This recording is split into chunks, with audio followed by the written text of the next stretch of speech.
Hello everyone, welcome back to Fresh Sim Racing here for our round 4 of our club sprint night. Tonight we are at the Nurburgring sprint circuit and you'll see, once again you'll see 5 cars being tested around the circuit by a number of drivers. A couple of new drivers in tonight, but many familiar faces. Currently a grid of 12, expecting a few more to come through as the night goes on. So hopefully we'll have a few more drivers challenge around here. So what you've missed so far, if you haven't been following our races, all our other streams are on our Fresh Sim Racing channel. You should be able to go catch rounds 1 through 3 from there after tonight, if you want to catch up on what's going on so far.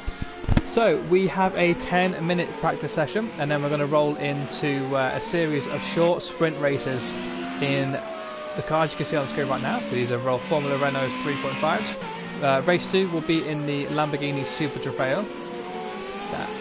Then we'll go on to our third race, which is our vintage car, the Aston Martin DBR1. Into our fourth race, the Renault Clio Front Wheel Drive Cup. And then the final race evening will be in the GT5s. The few things that make this championship very interesting are the fact that there are no qualifying sessions.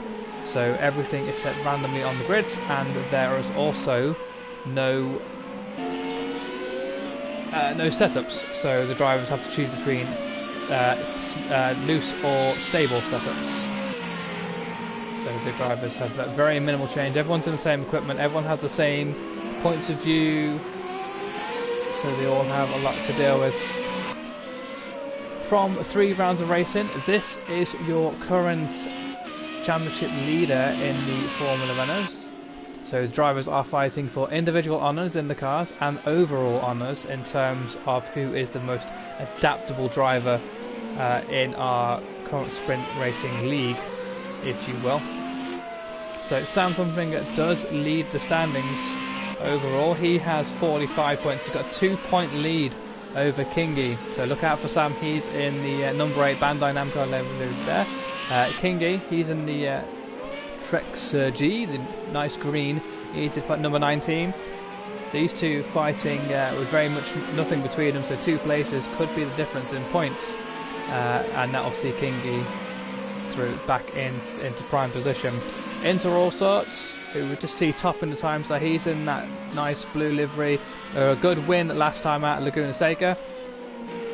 He's in the number 24 livery, and here we're looking to try and press on and catch up to the guys ahead. He's got 8 points shy of his former teammate Sam Thumfinger.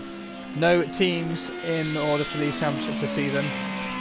All the drivers are racing independently, so everyone has to fight for themselves. And you might see cars in the same sort of liveries, but I can assure you that they are not working together, or at least they shouldn't be working together. To round off the top 5, we look at here. We have Wayne. Wayne's in the number 5 Fanatec livery there, running some new equipment, so he's just getting his eye in, getting everything all together. So we'll see how Wayne fares against this very tricky track. A lot happening, almost no rest around this track. Even when you're on the straight, there's always something to be doing. And then Ice Dude finishes up the top. He's currently not out racing. He is in P5 overall. So with 5 minutes left of this practice session, this first race will be a 10-minute sprint race. See some of the drivers already getting a little bit into the racing element. Just gonna jump on board here with ambient stuff, and we'll have a little bit of a look around what is this circuit all about. So very low to the ground here in the Formula Renault. These cars do have DRS. They don't have a KERS function, but they do have DRS, so expect DRS to be in use here. Coming up to the wrong right-hander, you want to turn it off for that moment then, and you can probably turn it back on again to try and make a move on the inside here, using the short chicane, not the longer setting you see in the 24-hour circuit. And then you're on to the long straight. Again, this is potentially another DRS zone. We'll see the car's rear wing opening, perfecting for a pass. Have a look for a move on the inside, then getting the braking right. The car trails down the hill around the adverse camber, and then back up a hill or left. Expect some moves to be done here with drivers changing position, a number of different lines.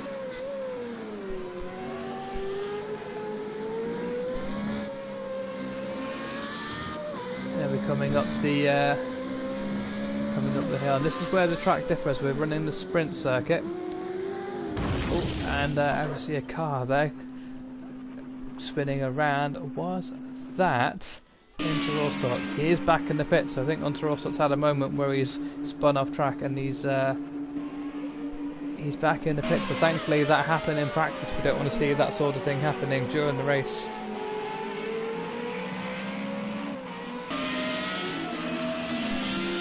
You will see from there 3 minutes left to go, so this should be your grid of 12 drivers for this first race.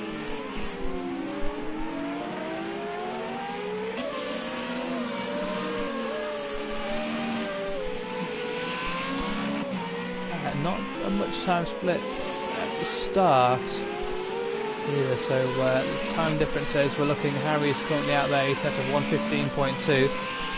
Ambient with a 1:15.9, he can probably go a little bit quicker, so we'll see how he fares during the race.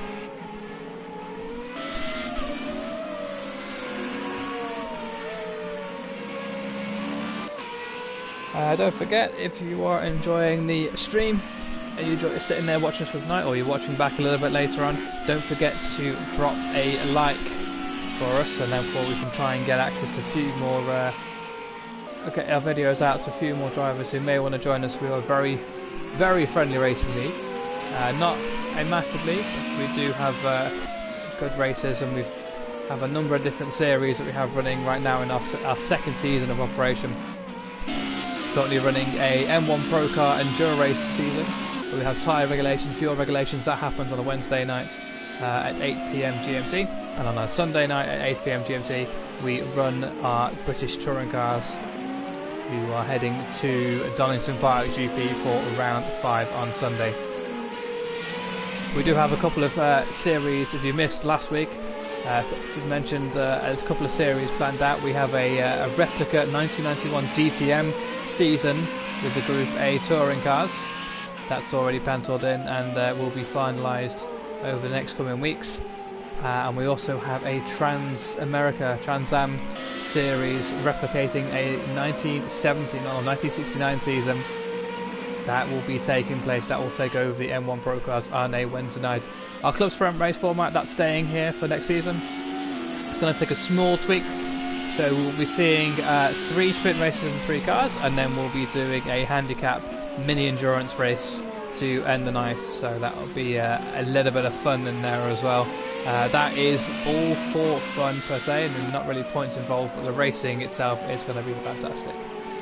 Into the final minute of practice, and we'll see our first randomly selected grid order for the night.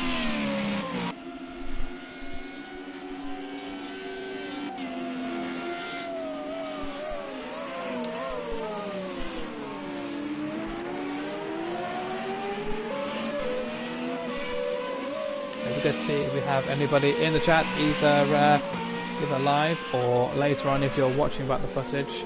Obviously, if you're one of the drivers watching back the footage, you know what's going to happen, but it'd be good to see, put your predictions in for this race. There's a couple of drivers at the front who currently appear to be the peak of the pace, but everything can change when it comes to the race. After just watching Kingy, this is the man with the most to gain tonight. He's only, as we mentioned, he's only 2 points behind the current championship leader, Sam Funfinger, but he does look a little bit off the pace if practice is anything to go by. Half the field is done in the pits there, ready for the race, as the last few drivers are making their way around. Final bit of practice. A number of cones displayed there as well. I'm not sure where they've come from so far down the pit straight, but they are there nonetheless, so it'll be interesting to see how they got there, and whether we'll see that during the race.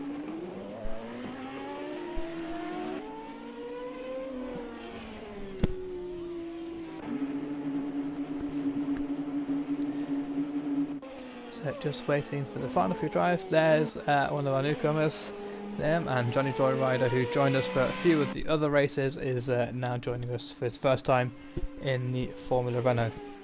So that is free practice, all done and dusted for our 12 drivers, and they'll be heading over to the grid now.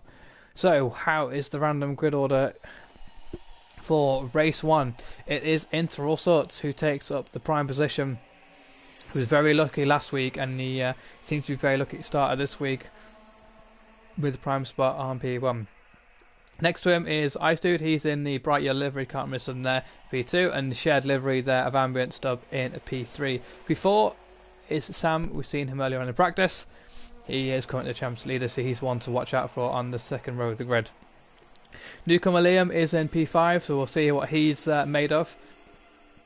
Very tricky track, so see how it goes from there. Johnny Joyrider is in P7 with Wayne in P6. Sorry, Wayne is in P7. Harry, the fastest man in practice, is in P8. Jinx is alongside him in P9, and then we have Kingy in P10 and number 16, and there's Charlie Goff in the black and white Fanta car in 11, and Ollie in P12. The guys are singing up ready for the race, so we are watching for the guys coming off the line.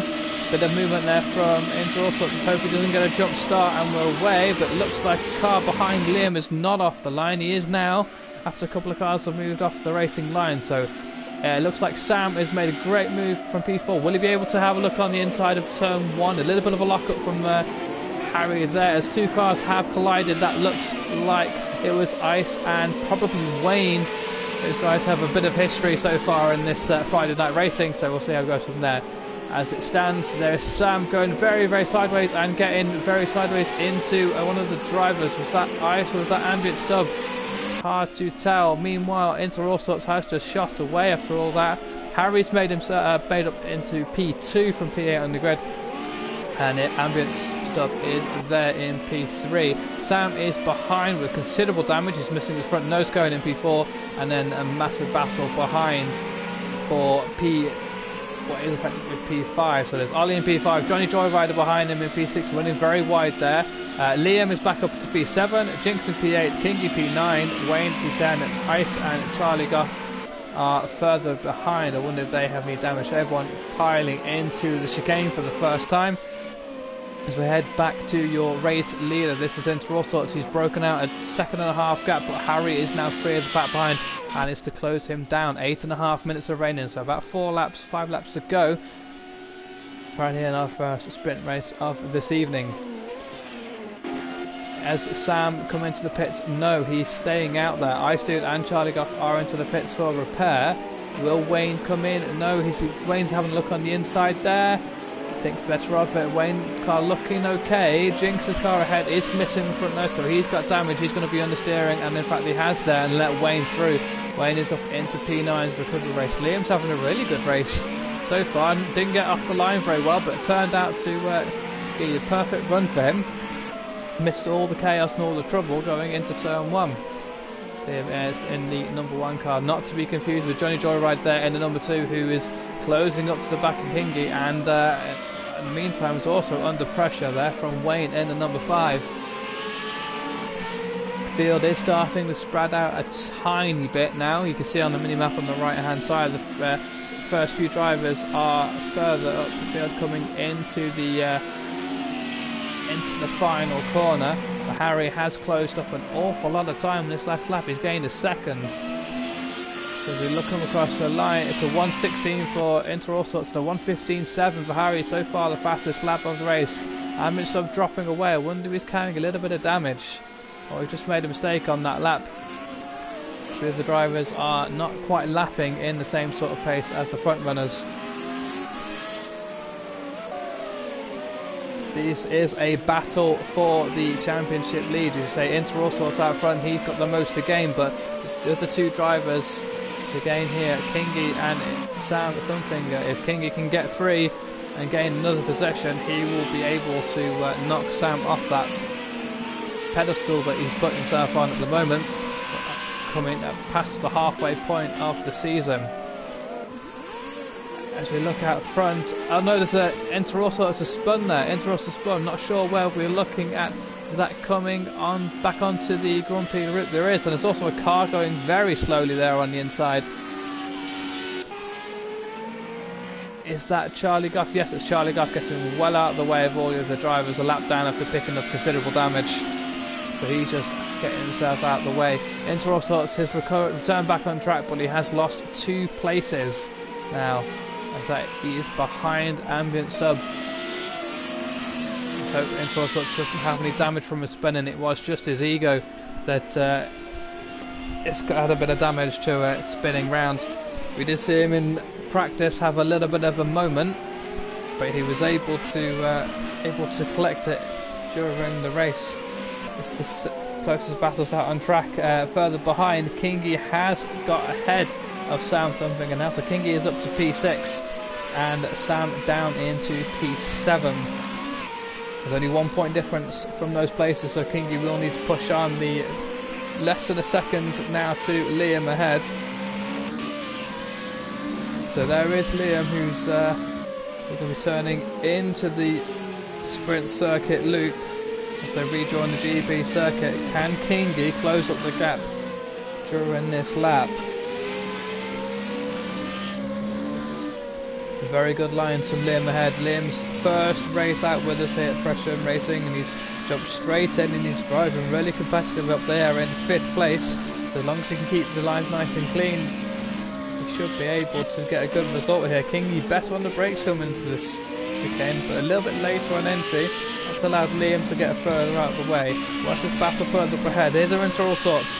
Into the slipstream now of Ambient Stub, and the DRS open for use. Gets onto the brakes, close up onto the back of Ambient Stub. Has into all sorts got the pace to be able to take back second position. Into all sorts was running first during this race, but a uncharacteristic spin into all sorts has dropped him down into P3.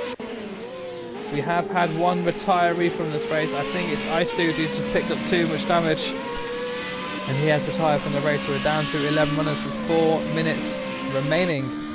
Harry is your race leader. He's got an 8-second advantage of the battle behind between Ambient Stub and Inter All Sorts. There is Ambient Stub and there is Inter All Sorts in the blue car. Very, very close behind as these drivers coming up the hill into the chicane. Is Inter All Sorts close enough to have a move on this lap? A little bit of a lock up there from Ambient Stub. Just loads up the front light tyre. Is able to pull away just a little bit.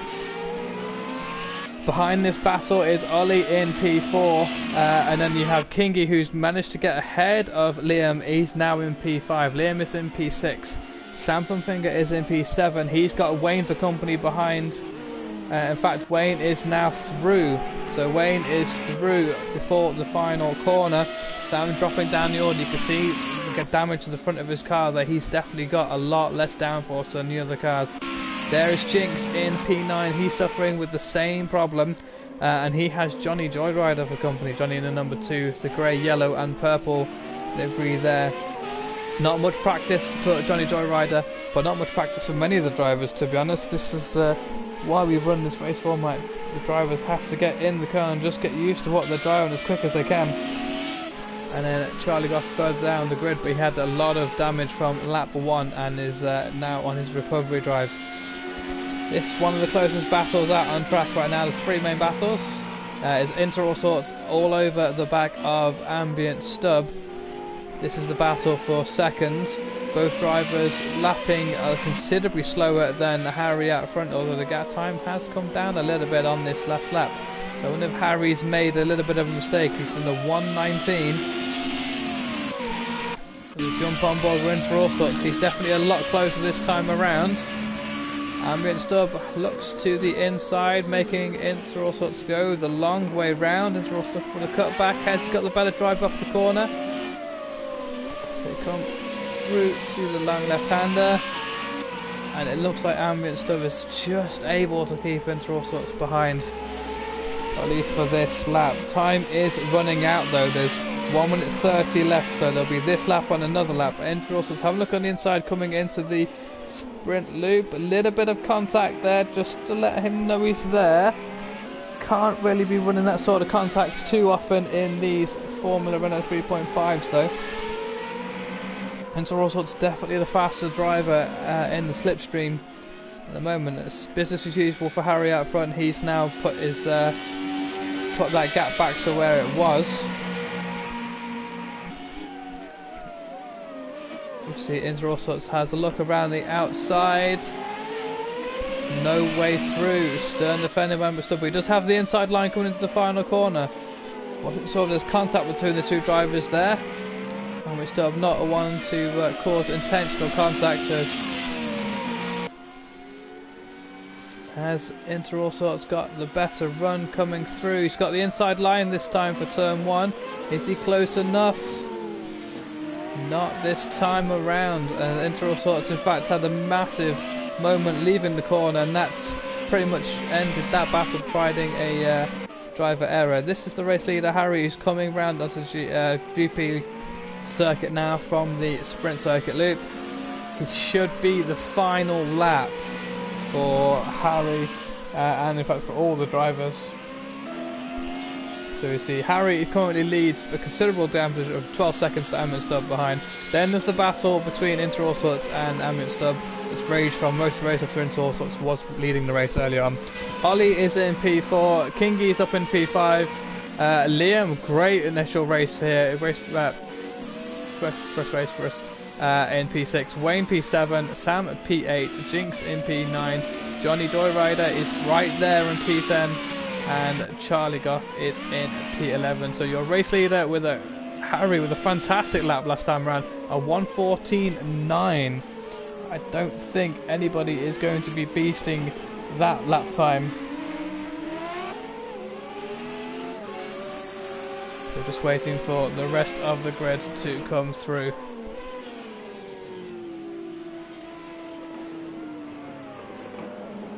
So Harry takes the spoils and we'll check to make sure he has got the fastest lap there, but I don't think any of the other drivers were anywhere close. Amrit Stubb takes P2. It is Inter Allsorts who has come home in P3. Ollie in P4. Kingy in P5. Obviously Inter Allsorts going for a bit of a victory part across the grass there.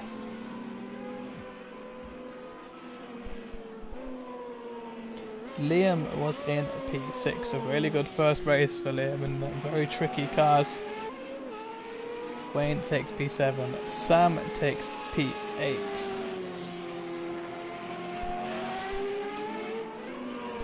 Jinx was in P9.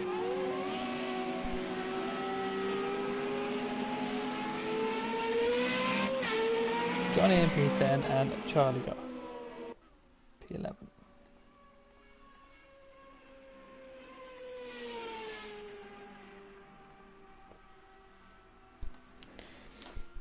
And there we see the overall standings. So yeah, it was in fact Harry that last time around who got that 1:14.9. He then gets the extra point for the fastest lap. We'll just make sure we have the footage there so we can check if there is any driver incidents. So yeah, an ice dude there was the one retiree in 12th place. So we're going to head back to the lobby and then get prepared for the second race for the night. The second race is going to be in the Super Trofeo, Lamborghini Huracan Super Trofeo. And again, these drivers will have the 10 minutes of practice into a 10 minutes race. So let's have a look so we can find our car for round 2. Here we go. Here's for the Lamborghini Super Trofeo car for these guys now to get themselves sorted out.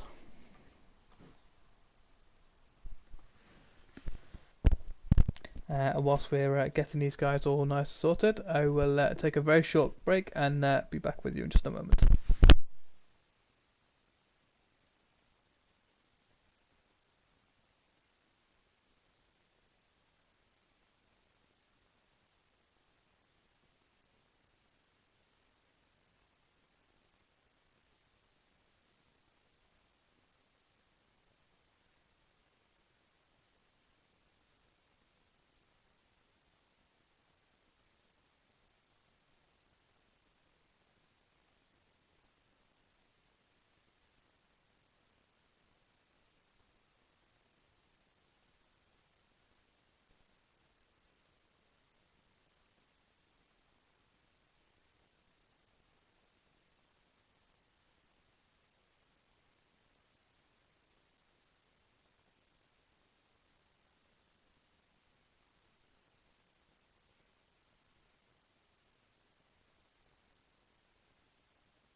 And we are back. So it's just going to have a quick updated look at the standings at the end of that first race for you there.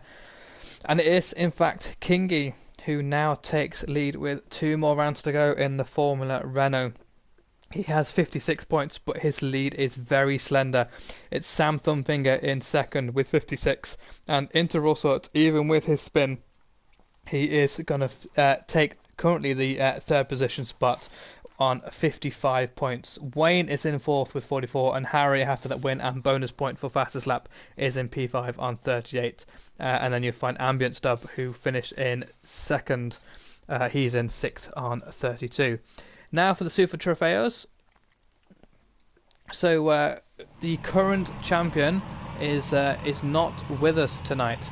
So the current racing champion for the Super Trofeos is unable to race. So this is one of his drop rounds. We've run 1 drop round per night per season when we have a short season, and 2 for slightly longer season. This allows for drivers to miss 1 week without getting any sort of penalty. So they can have a bit of a holiday or relax a little bit there, and you won't affect your standings overall. Charlie Goff's exampling here, and another car ahead, how tricky these cars can be in turn 1. So, Valeside Racing, who is not racing tonight, he is the championship leader with 62 points. Inter All Sorts is in second, so nothing really changes here. Valeside should still be in the top 3. Inter All Sorts has 48 points.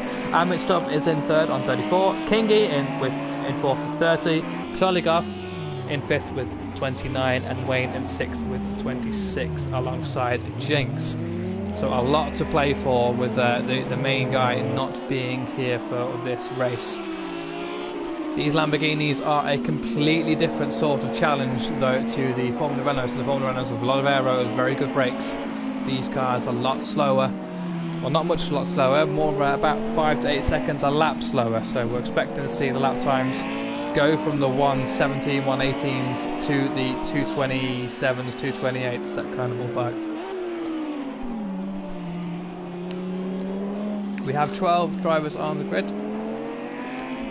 We did have 13, but it looks like the 13th driver, Kobe, has dropped down. Not sure if he's had connection issues, but he's currently not in the lobby room.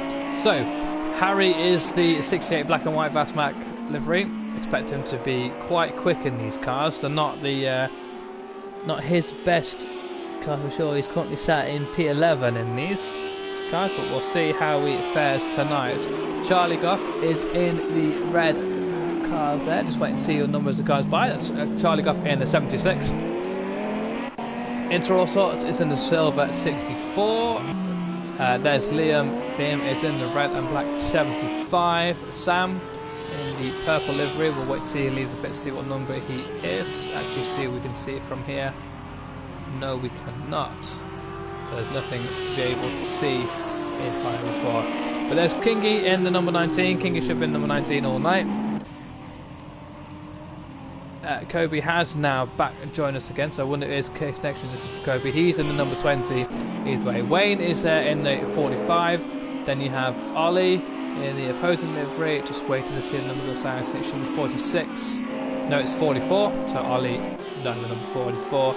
Johnny Joyrider had bright orange livery. You can't miss him going around the track. He is in 62.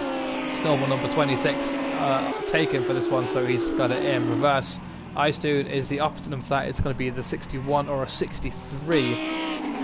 Jinx is in the 83, bright blue livery, and then Ambient Stub, the opposing number 68, 69 there. Halfway through practice, drivers currently yet to set a time. As we say, that Johnny Joyrider has come through, Kingy has come through, and Charlie Goff have come through all a second or so apart. Ollie, who he's a dark horse for this race, I'm kind of expecting Ollie in this track to do quite well for himself. As you see, go very sideways into turn 1. It might look out of control, but it is very fast, and it is how you get a really good lap time around this track in these cars. You do have to throw them in, wait for the back end to get a little bit loose, and then power out the corner. It is a very effective strategy for getting quick times, but not so much an effective strategy for faster lap times. That being said, Harry has currently set a 1:27.8. So we're waiting to see how this is. Yet Kobe is struggling with his internet, it seems.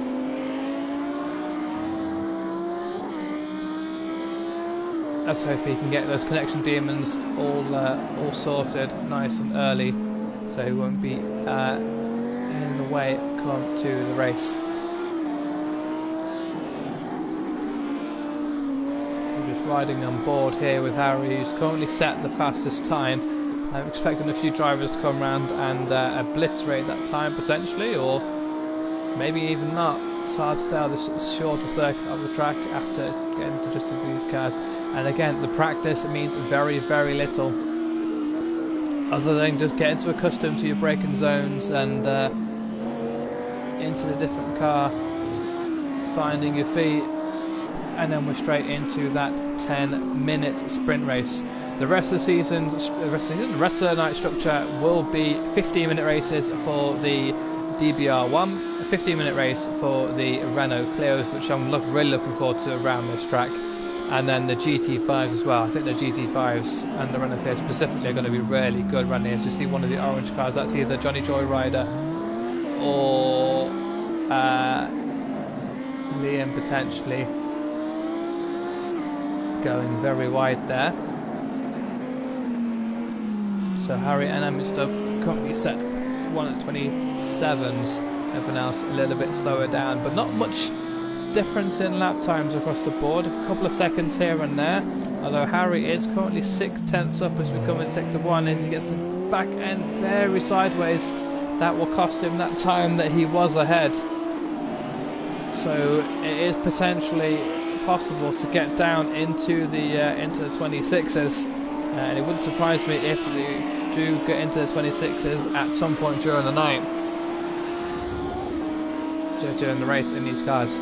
The rest of the season, this is round 4 of 6. We have 2 more rounds after this. We will be going to Brands Hatch next week. So at the same time next week, we'll be at Brands Hatch. That is forecasted for light rain. And then we're going to end the season in the sprint race at Bathurst. Bathurst, very tricky track. So it'll be really good to see these cars pound it around the Mount Panorama circuit. Harry, despite that tail spin around, has been able to set a 27.1, so maybe lost 4/10 there on that lap, so potentially goes down to a 1:26.7, and that is absolutely blistering pace to have going round this sort of track. Into all sorts, another man who's quite on the pace. He's got to be careful of track limits here. You see Wayne on the bottom right there, he's had a couple of track limits. We don't normally race with track limits, but we have turned them back on for this race purely because there is the second chicane, and it's too tempting to run a little bit too deep into the tighter version of the chicane and then take the other route and not be able to slow down. So at this point in time, drivers will have to negotiate some penalties. They do get 10 seconds of penalties before they get a drive-through, but hopefully the drivers will be able to negate their slowdown penalties. I think Interorsos is just on the borderline there of being able to get away with that sort of line.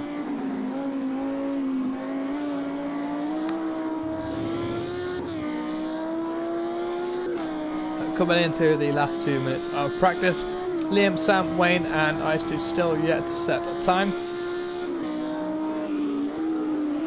So we're interested to see these guys. Do need to gonna have a check on Sam. It is the number 8 livery for Sam in the purple Apex racing livery there. He's coming around the final corner. Maybe we'll see him set his first time this time around. He does, he puts in a 1:35.7 for his outlap. Sam is a rear-wheel drive specialist, but he is not particularly fond of the Lamborghini, as we see the car get very sideways in the last braking stage, heading into the middle of turn 1 there.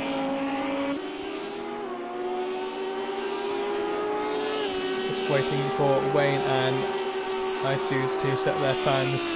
Harry up in front, he set a fantastic lap last time around. It's a 1:26.0, so 7/10 quicker than what we thought was, I even thought was possible. So it'd be very interesting to see if any of the other drivers can match that sort of pace. Well, if they can, then it's going to be very interesting. If they can't, then Harry's going to be hoping for a nice, healthy, random grid selection, so he can be able to get out of any sort of trouble and then get some space between him and the checkered flag. Last couple of minutes to go, and then we'll be over to our random grid for what is effectively going to be a 10-minute shootout.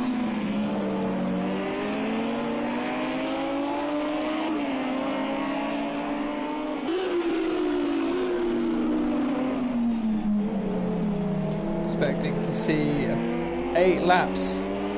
8 laps is my prediction for the sprint race. So let's see what these drivers can throw around in the 8 laps that they've got. Will Inter All Sorts have another friendly grid position, or will he be further back down the order? He is currently in the position who wants the most points, running second in the championship so far.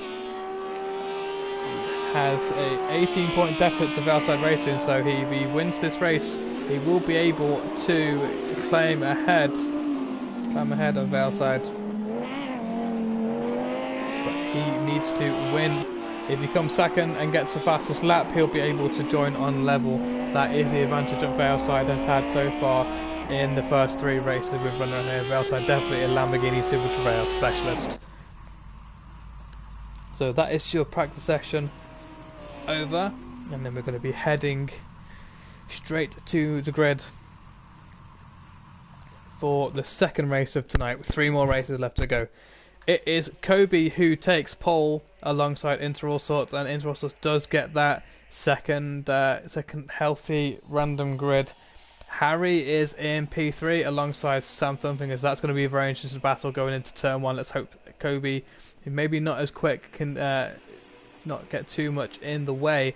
Wayne is there in P5, Charlie Goff is in P6, Kingy is in P7, Ice Dude is in P8. Ice Dude and Wayne will want us to keep away from each other. They're a bit of a magnet so far this evening. Ollie is in P9, Liam is in P10. Really good race for Liam last out in the Formula 1. Let's see if we can repeat it in a slightly different car. Johnny Joyrider is in P11, Amit Stubb in P12, and Jinxie rounds the grid off in P13. So it's going to be very interesting going into the first corner. We are going to sit on board with Ambient Stubb for this one. Let's see his view going into turn 1. Let's hope the drivers can keep it nice and clean.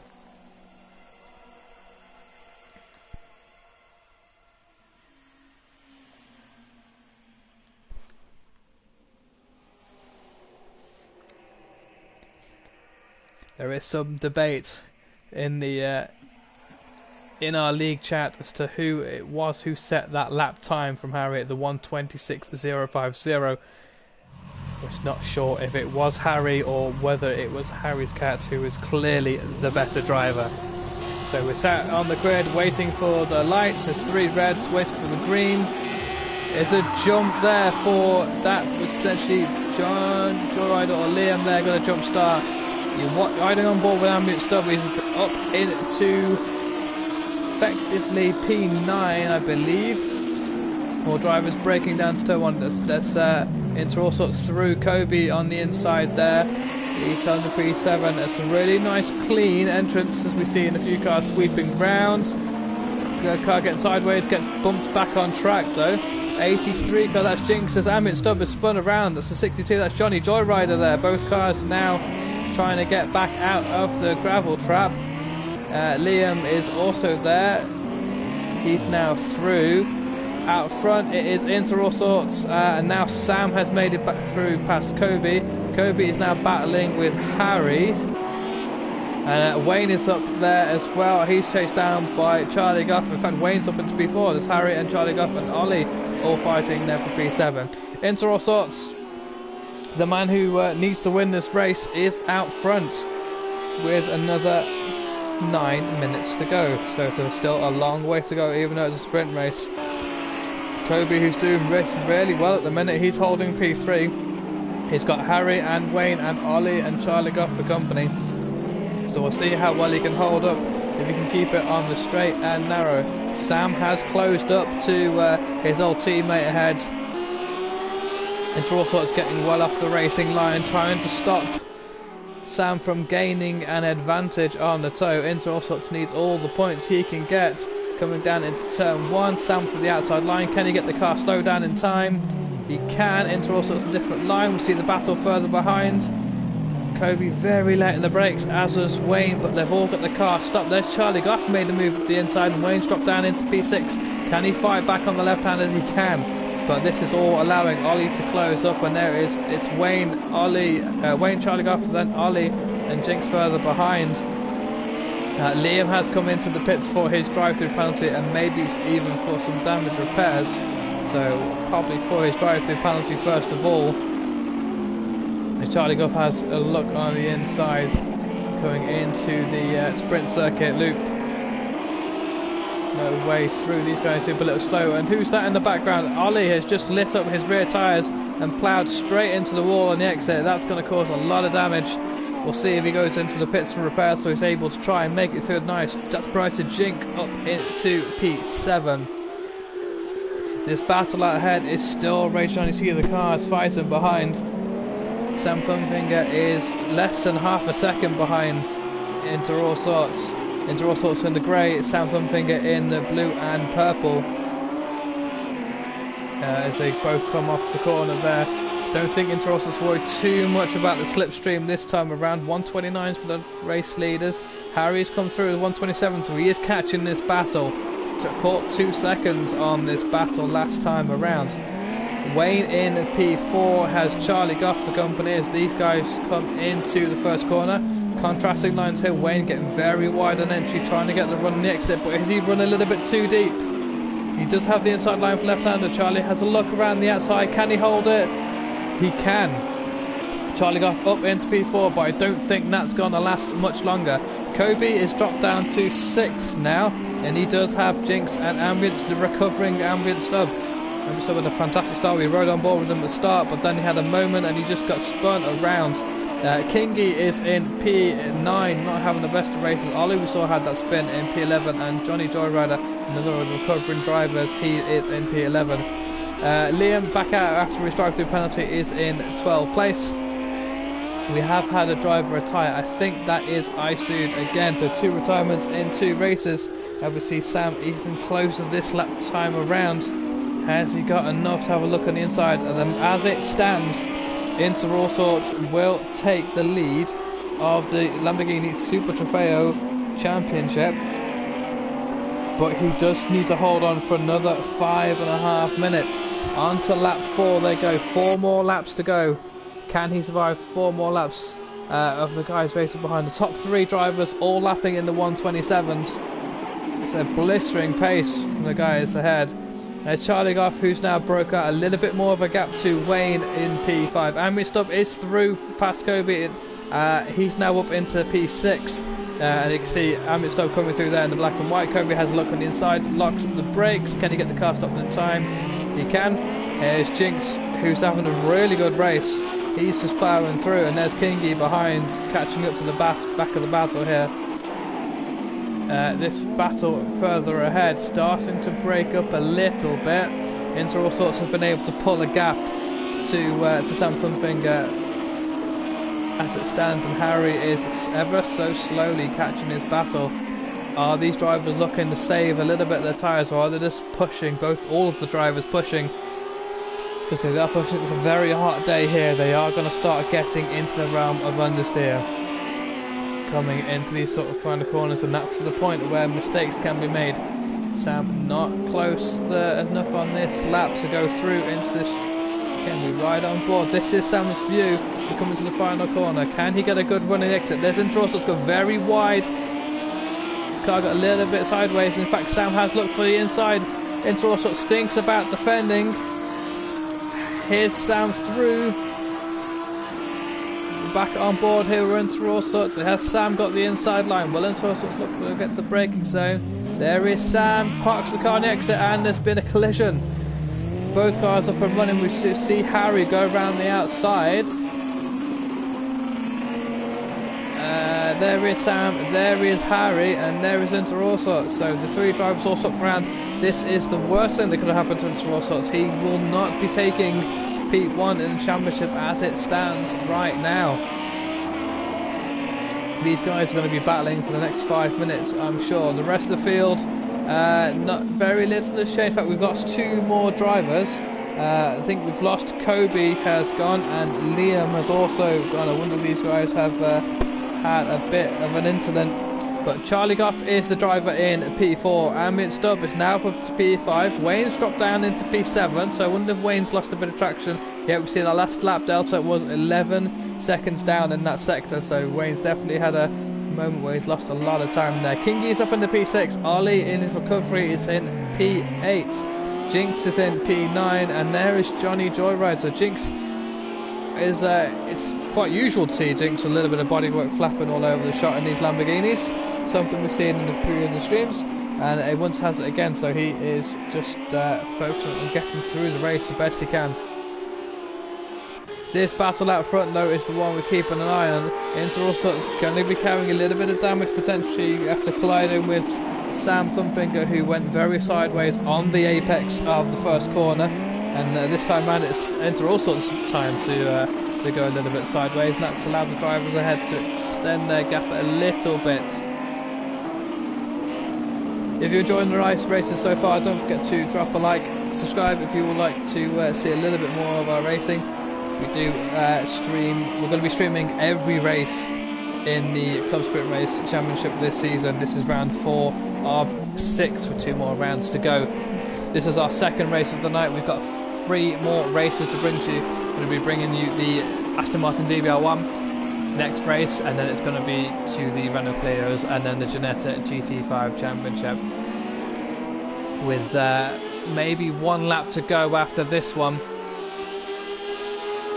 I believe, yeah, it should be 1 more lap after this one.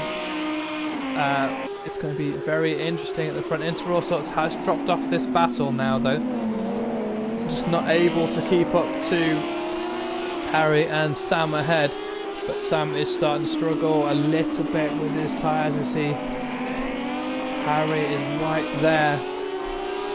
So 1 minute remaining. That will be, this is the white flag, so this is the last time around.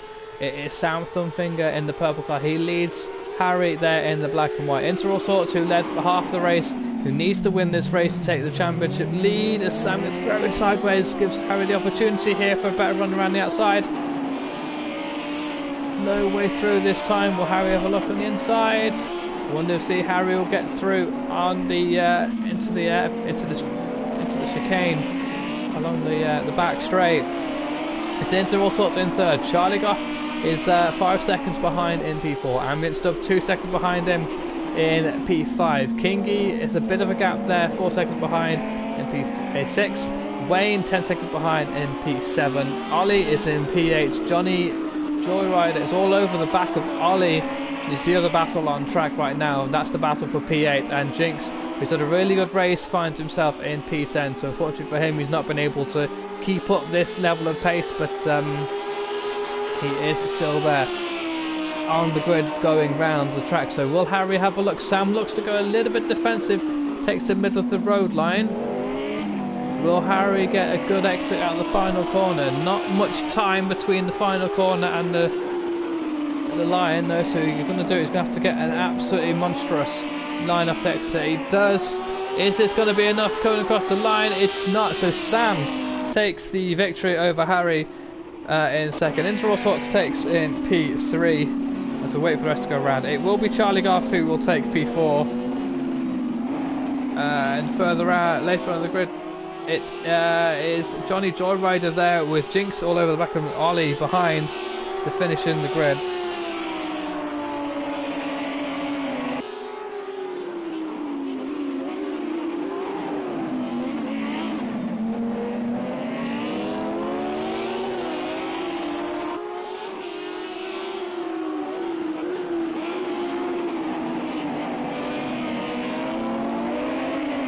Just waiting for the drivers to finish up. We see this battle go crazy as Johnny Joyrider is the one who takes P8 as Ollie goes all the way around and loses nothing in the end because he gets himself across the line.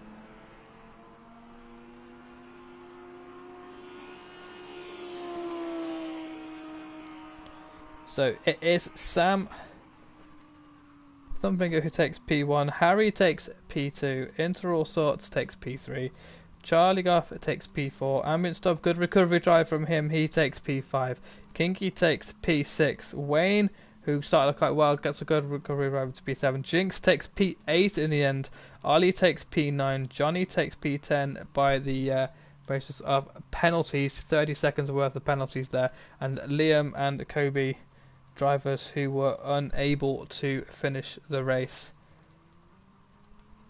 And Ice Dude as well retired on lap 1. Fastest lap would go to this Ambient with a 1:27.5, 1:27.1 for Harry, so Harry is the one who takes away the fastest lap this time around.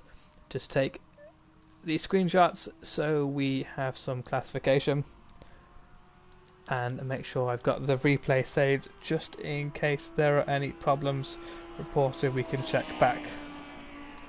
There we go, and we are on to the next lobby. So the next race, as previously mentioned, it is going to be the Aston Martin DBR1 vintage car. That is, it's going to look absolutely fabulous going around this track, I am sure. We will organise for some a chat with Sam Thumbinger at some point as well once we get this lobby up and sorted. So just finding the right car for everybody there. And whilst everyone gets set up, I'm going to be disappear very quickly, and we'll jump back with you in just a moment.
So, how does everything stand in the Super Trofeo, you asked me, as Sam has joined us for a little bit of a chat.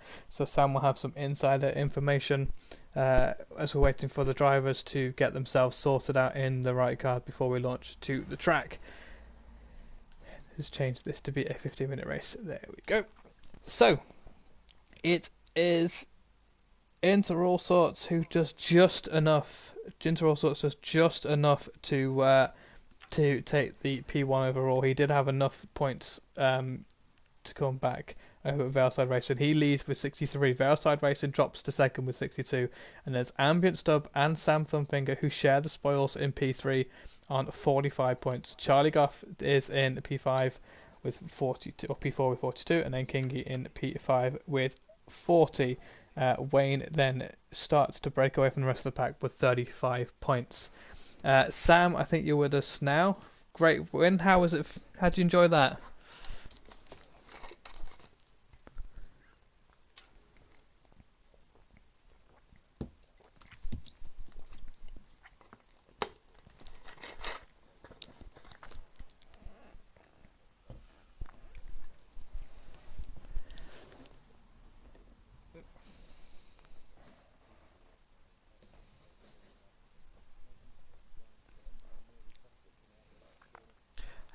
Yeah, we saw Harry had a fantastic drive out the final corner, so you had to be very aware just to cut him off just enough.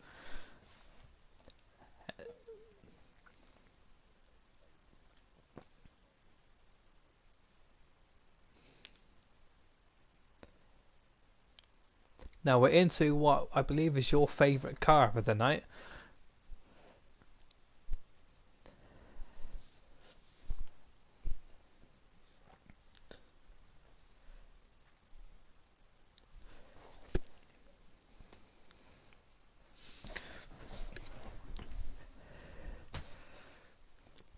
I say racing is a lot easier when you have full complement of nose and nose wing compilation.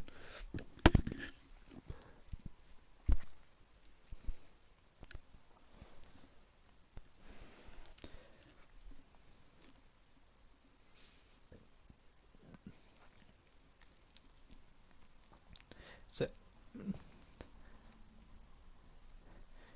no. Monumental effort to get that car home, I think, overall, let alone in a good position.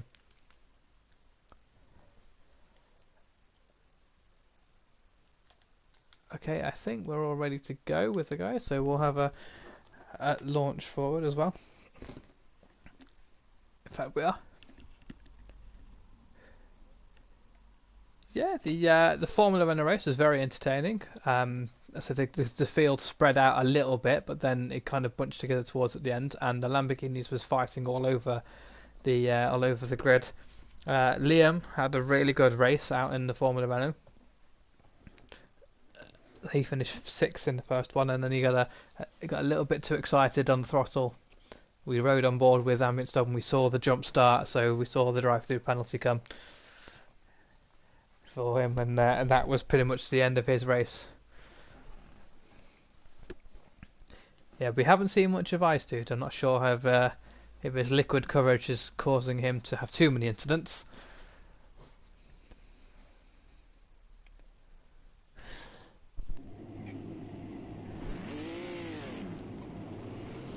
It was a really good race, so if you want to ride on board, you want to take us through a lap in the Aston Martin DVR1.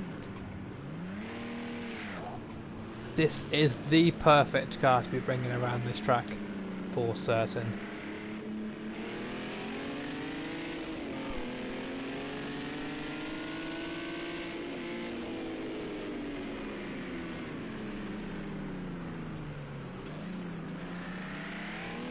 Well, the short circuit was selected to bunch all the drivers up, to not have the 2-minute lap, to have the minute 30 lap, and that adds the element of I call the sprint loop. It's a very tricky corner, very easy to go too hot in there and get the car unsettled.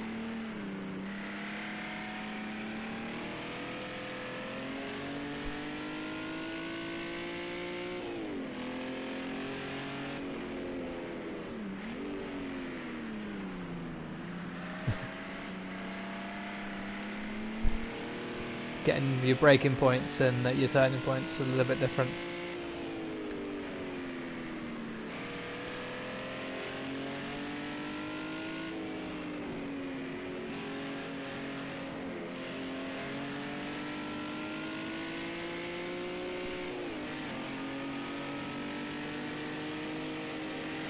have a look for a move here. It looks the number 30 looks to go defensive, so you are Harry now. Obviously the number 30 is not as good at brakes, as very sideways. Still made the corner though. That was legit. It's still an overtake.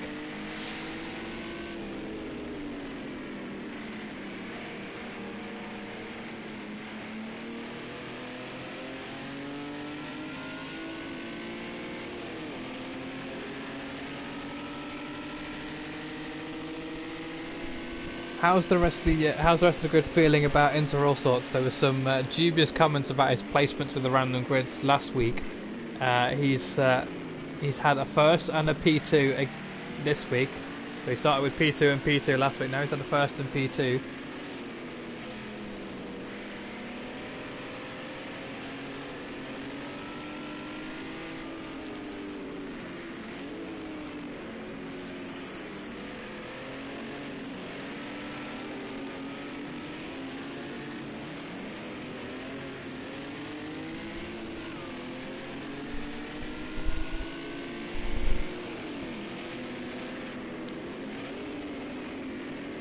Not sure who the 45 car is. I think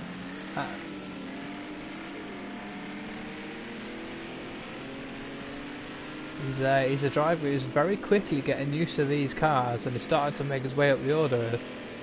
Just every now and again has a moment and the car goes sideways. But it's really good to see these drivers who weren't quick at the start of the year really not be that far away from the pack now coming into the end of the season.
Yeah, after 31 laps of Silverstone International on Sunday last week, it was 26 seconds that separated the first and 13th places.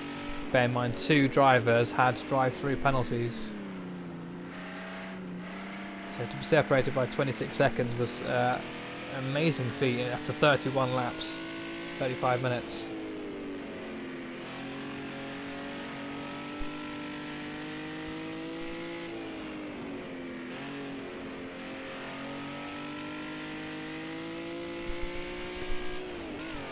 Especially for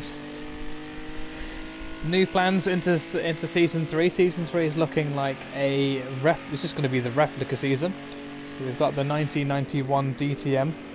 So watching to see if you can actually make this corner for third time around, third consecutive time. You will make that corner at some point. So yeah, the 1991 DTM replica, as close as we can get it on Project Cars 2. In the Group A, so that's going to be very interesting. But a small twist, we've run Group A's before, but we reached the Escort, and the Escort is technically in a different class. So we're only going to be using, I'm just going to double check to make sure I get this right.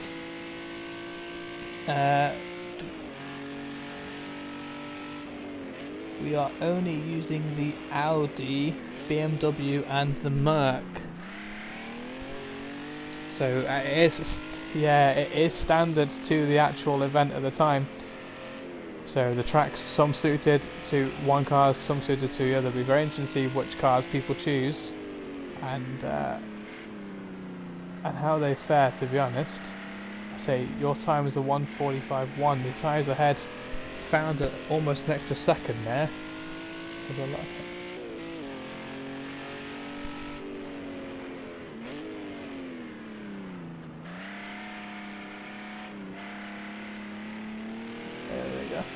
wrestling with the world.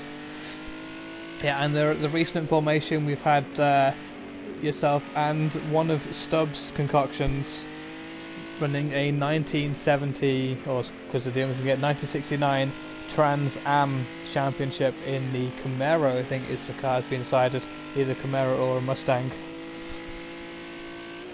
That's going to be an interesting season for sure.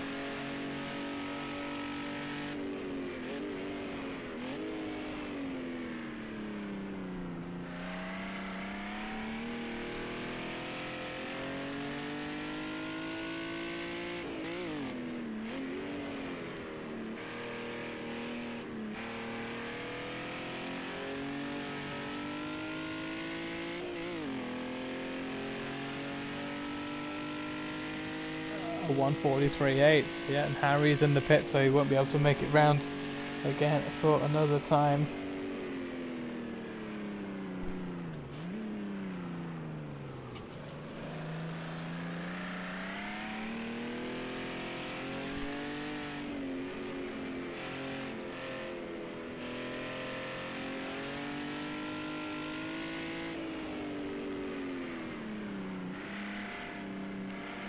It's nice to see the specific championships coming up with people's ideas. I know a lot of leagues would like to run a one make all the time, but the fact that they're coming through is different stuff, and actually, no, let's go back to what works. Let's go back to the real racing. We're nice to see some cars that don't belong to each other on tracks, but they actually do. So we're good to see things going forward. And the Trans Am is all in America, so get using those tracks that do get missed out a lot.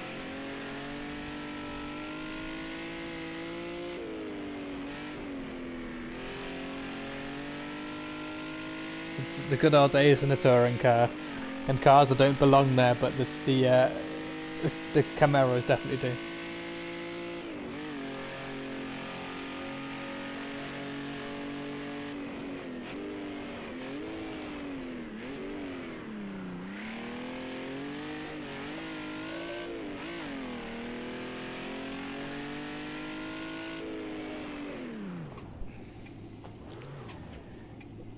It might even be worth going for a classical season and getting these cars out for a season. We're nice to see them round.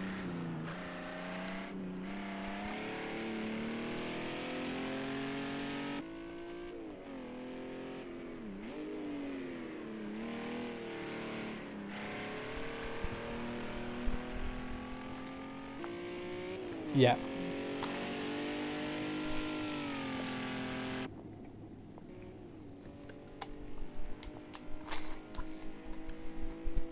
Pull them all together.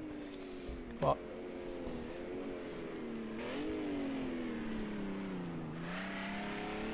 Well, those 3/10 that you lost, Stubb has just put them on the grid. So these again, Stubb's favourite cars. So we'll again see from there. Going into race 3, who's your hot prospect here? Who's the one you're going to think's going to surprise everyone out there online?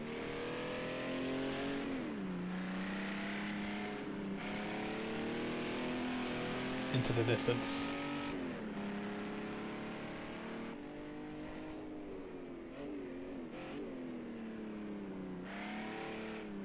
Yeah. We'll leave you to focus and get on with the race, and best of luck for it. We'll try and catch you again soon. Congratulations on your win in the Lamborghinis and the cars you hate. No problem. Have a good evening.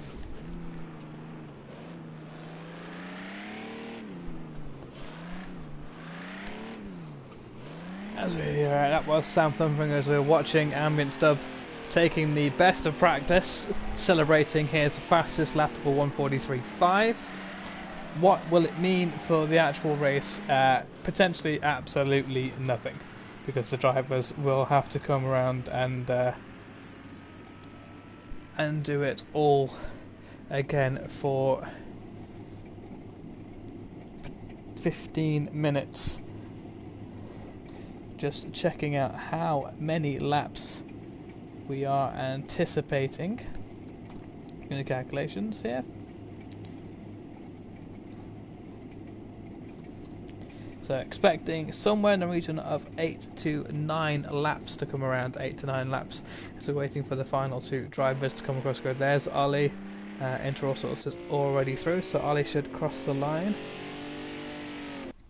And we are now through for the end of the session. We still have our 13 drivers. I'll check before we launch. We still have our 13 drivers. Here we do. So I'll move on to the next session. Harry in a number 50 car, he takes the pole position in this third race. Liam, the unknown entity, he's in P2. Kingy finally happy to get P3, so he's further up the order, and there's Kobe in P4 in the number 22. Inter All Sorts in the green 31, Wayne in 33, Charlie Goff takes the number 17, he's in P7, Jinx in P8 number 45, there's Johnny Joyrider in the 23 car in 9th, Ice Dude in 10th in number 30. And Minstub doesn't get the front grid that he wanted. He's in P11. Sam Thumbfinger was riding on board with Sam Just. He's in P12. He doesn't get the early start either. And there is Ollie at the back of the grid. So we're going to have a look at how this race starts. I think we are going to ride on board. Let's have a look. Ride on board with Jinx. See how he fares. We're waiting for the drivers to get to the grid. One lights, two lights, three red lights, and waiting for the lights to go green. And we're ready. Quite a slow start from some of the guys ahead. There's a very sideways number 22 car running around. I think that's Kobe who got very sideways on the off the line there. There's Ambient Stub, comes through all the way through up into P4 from the start. Really good start for us, watching the cars get very sideways. Lots of sideways movement, lots of collisions there. Everyone is still on the right side up as the cars get very sideways in 46. That's Ollie into the wall. Another car with him there. Is that Sam or... No, I think Sam is further up the grid. So nice and clear start from the guys who expect to be leading the championship. So we're watching here. There's Harry has steamed off ahead, and there's a battle behind. There's Kingy, Liam, Ambient Stub, and Sam Thumbfinger. Liam is currently holding P3, but how much longer we do not know. Sam has made his way through. It's a battle with Ambient Stub. This is going to be raging on for quite a while. The rest of the field, we have Charlie Goff in P6, Wayne P7, Kobe P8, Jinx in P9, Inter All Sorts P10, Ollie is in P11, Johnny Joyrider at P12, and Ice Dude in P13. So this is the three-way battle here. The Ambient Stub is through and clear. Can he defend against Liam coming up inside the corner? Sam's around the outside. Can he get it slowed in time? We have seen Sam practice this line as Liam takes a clip over the curb. He'll take a penalty for that.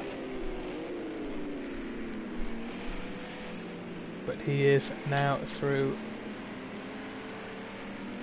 And he's dropped 2 places, but he's still high up the grid. So as long as he keeps his consistency up, he should be able to get a good result here. As you're watching these cars all come flying down the straight. It's Harry who leads Kingy's pulled away ever so slightly now. And Mr. Sam gets very sideways under braking, spun the car around. Can he get it off the racing line? There goes Liam and the rest of the cars coming through. Sam's now able to keep going as his old teammate Inter All Sorts in the red car there. He's back through. So a moment under braking there and Sam has dropped down the grid. So Kingy out is in P2. Well, P2. We'll see how this is all faring in the end.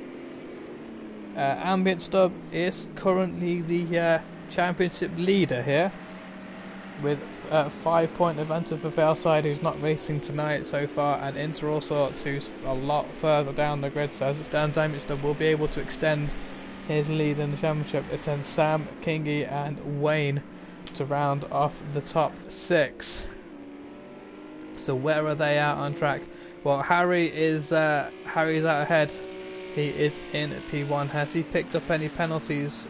He's got a 1-second penalty so far for a track limit, so he only gets 10 seconds of those before he gets a drive-through penalty, and that will slow him down an awful lot. Kingy's doing well to hold on to the back as Ambient Stub climbing through the order after starting back over the grid.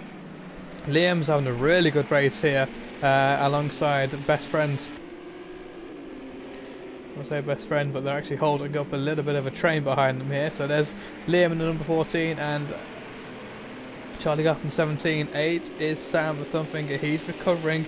He's now back up to P5. Behind them we have Wayne in the number 33 car, and then Into All Sorts is further behind in the 31. There's Kobe in the number 22, Ollie, and then there's John Joyrider at the back, and Jinx, he's gone around. And again we have lost Ice Dude. Ice Dude is not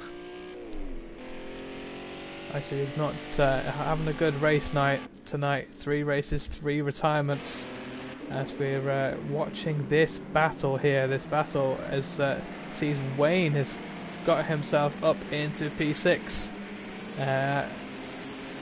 amongst this battle. This is the battle currently before. So it's Liam who is in the dark blue car ahead of Sam in the grey. There's Wayne in the 33 and Charlie Goff at number 17. So Charlie Goff has dropped down the order. This is the closest battle on track right now. 4 cars. They come back onto the GP circuit around the tricky S's into the final corners. Further ahead, Ambient Stub is past Kingy before we even get to the chicane. So now Ambient Stub is being freed. He's got 10 minutes to catch up. Harry out front. Harry has another lap with a red mark into his name. That should mean another penalty.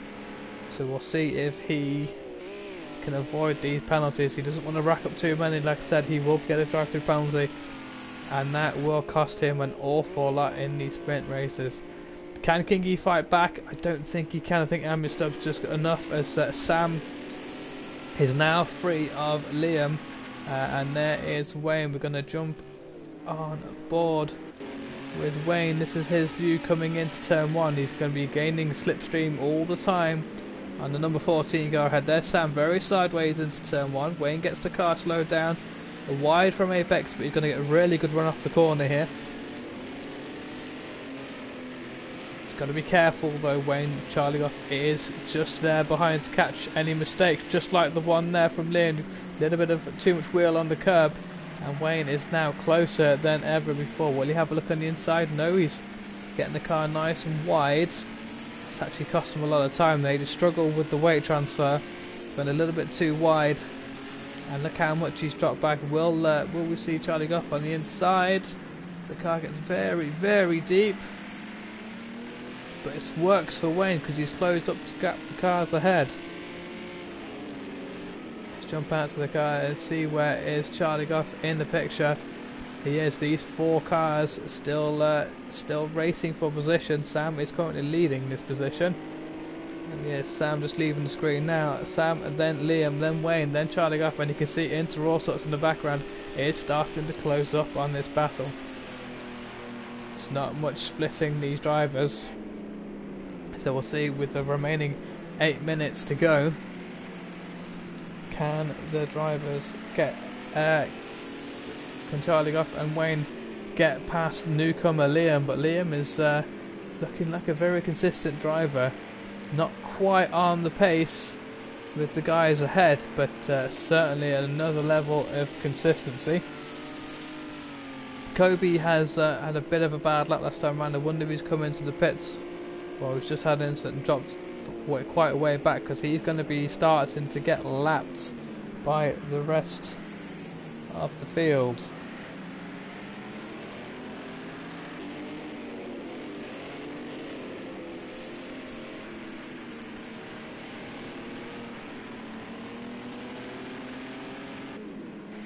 This battle from P5 down to P8 essentially is the closest battle out on track.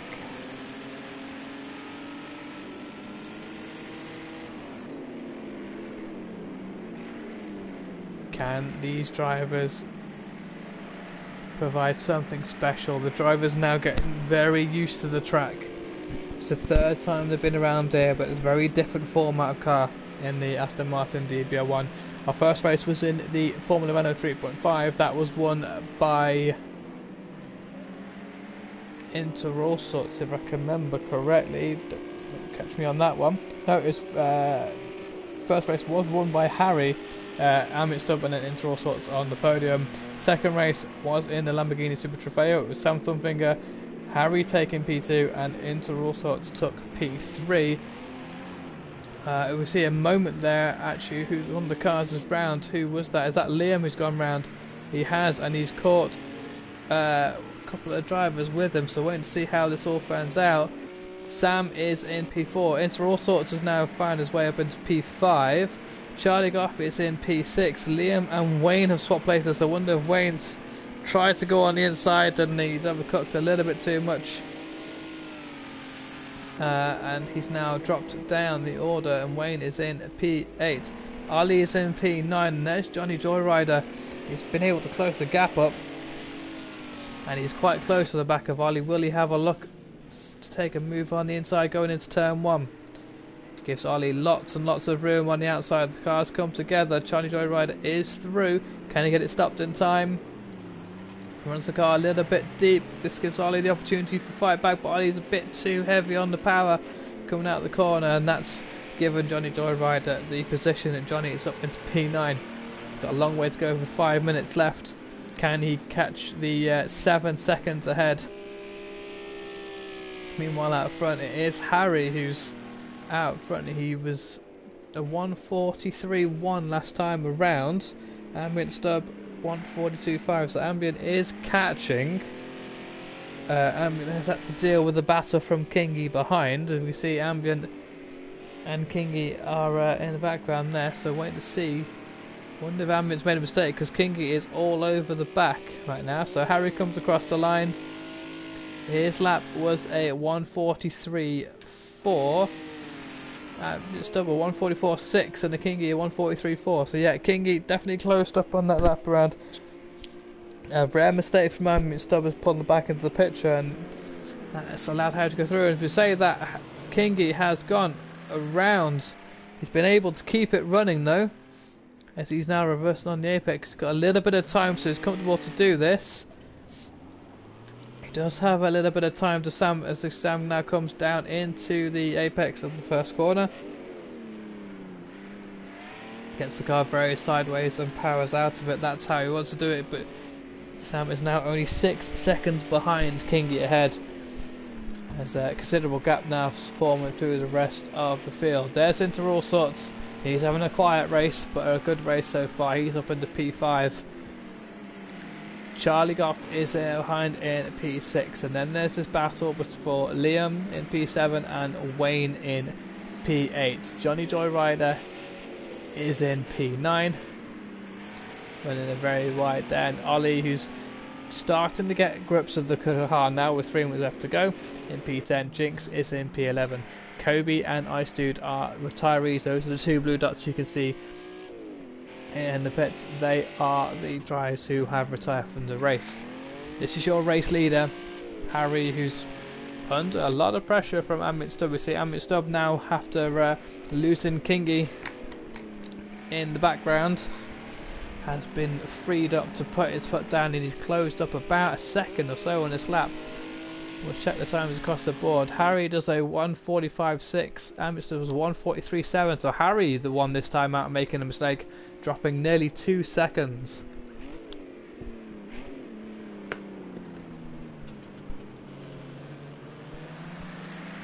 See Harry in the green 50 and Ambient Stubb in the red 23. The rest of the field very spread out. Well, in fact, there is Wayne closing up to the back of Liam, and Charlie Goff is a little bit further down the road, so 2 minutes left to go. Should be this lap and one more lap around for these drivers. This car is considerably slower than the 2 cars we've had so far tonight, but as we heard in the interview with Sam Thumfinger, both cars are very tricky to handle.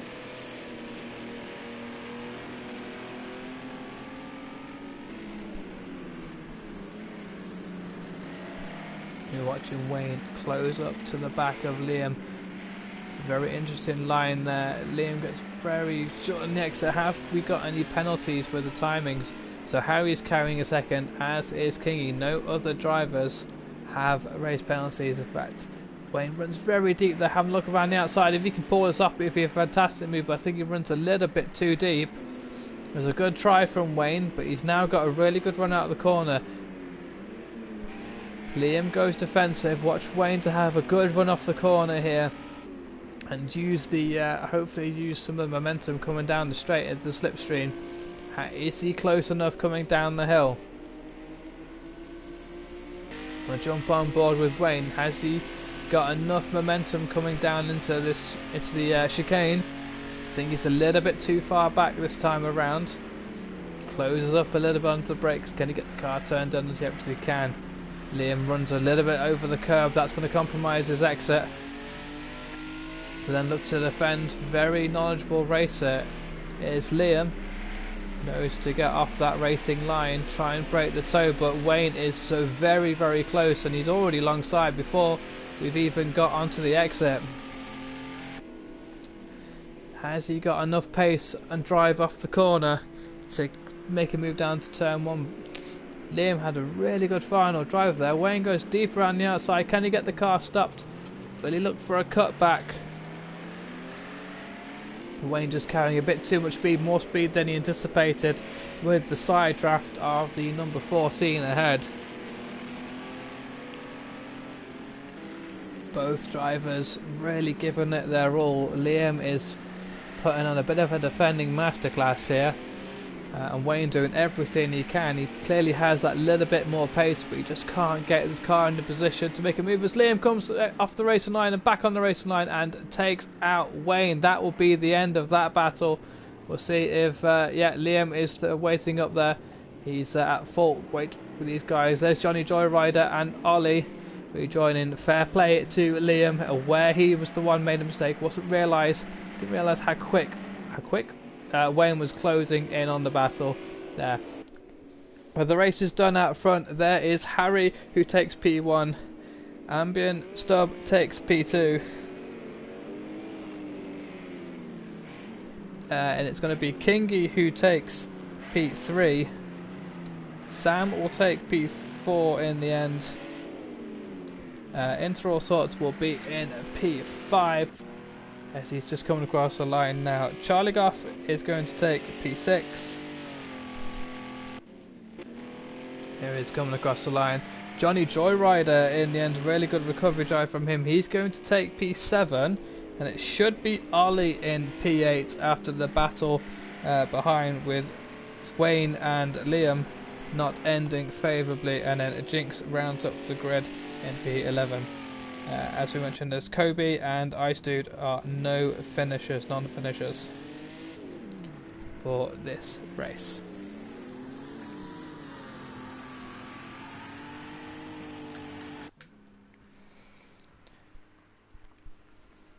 And we'll have a look at the board. Who was it that took the fastest lap? Is a 42.5 for Harry. So Harry, it does get the bonus point for the fastest lap. Again, we'll get our screenshots here. Just confirming the grid positions, and we'll make sure we get our replays. I'm certain there'll be a few contested issues, especially that moment between Wayne and Liam, although Liam did move off the racing line to accept some form of responsibility for the collision. So now we're moving on to our fourth race this evening, the penultimate race. It's going to be the Renault Clio Cup, and as the drivers prepare everything for them, I'll be back in a moment once I saw all the numbers from the race that just occurred.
So after running through the standings from the race that just occurred, is Ambient Stub, who has the lead in the DBR1 Championship with 64 points, 13 points ahead of Inter All Sorts, who find himself in second on 51.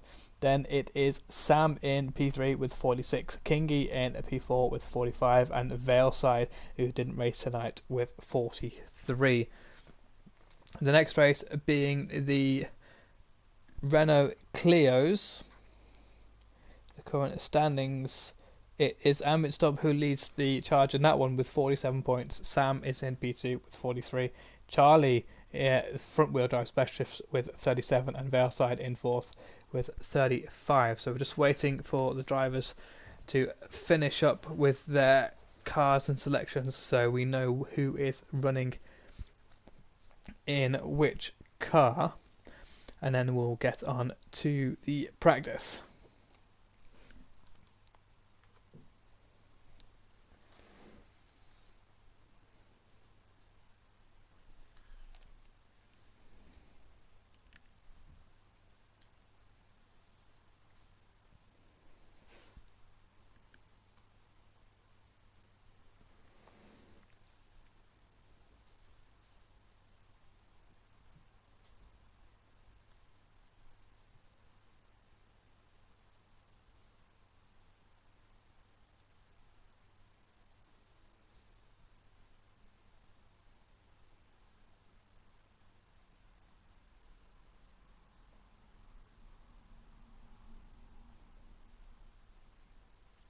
I think from the drivers we are ready to go.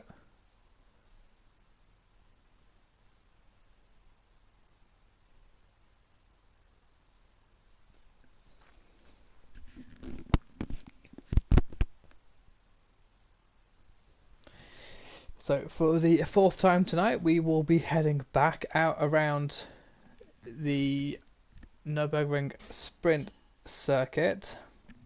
This is the fourth free practice. And we'll see what the guys can do in the first front wheel drive car. First and only front wheel drive car of this evening.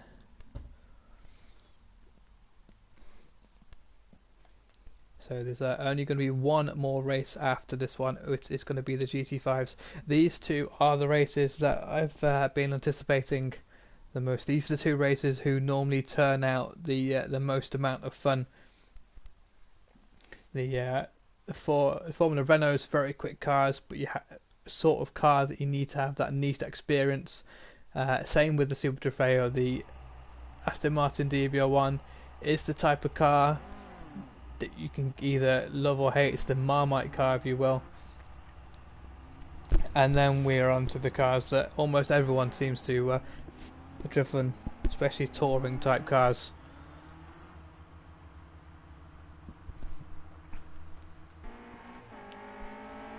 We're seeing a few connection issues, so hopefully guys will be able to sort them out before our lobbies begin. So there's Kobe in the purple and white. He's in the number 20. So hopefully he'll be able to stick with us through this race. And there's Harry. He's going around in the light blue car. I think his pit limiter is still on there, or just the speed difference in the two cars. He's in the blue and black 59. Who else have we got running around? Liam in the mist 129. There's Kingy next to him. He's in the purple number 19. Difference between Kingy and Kobe is the orange spoiler and wheels. There's Wayne in number 5. Ollie's in the number 4. Ice Dude in the 31. Jinx is in the 164. Ambient Stub leaving there. He's in the 32. And Charlie Goff, he's going to be what car to look out for, that yellow-white livery car we're expecting to be further up the grid. Now we've had a couple of drivers who have disappeared. I think we are waiting on Inter All Sorts to rejoin, and I'm not sure who the other driver is. I think it is Johnny Joyrider, who is who's currently not in the lobby. So I wonder if they're sorting out an issue, as Wayne parked up at the side of the road there, so I don't think he would have run out of fuel that quickly. So I presume he's sorting an issue in the lobby.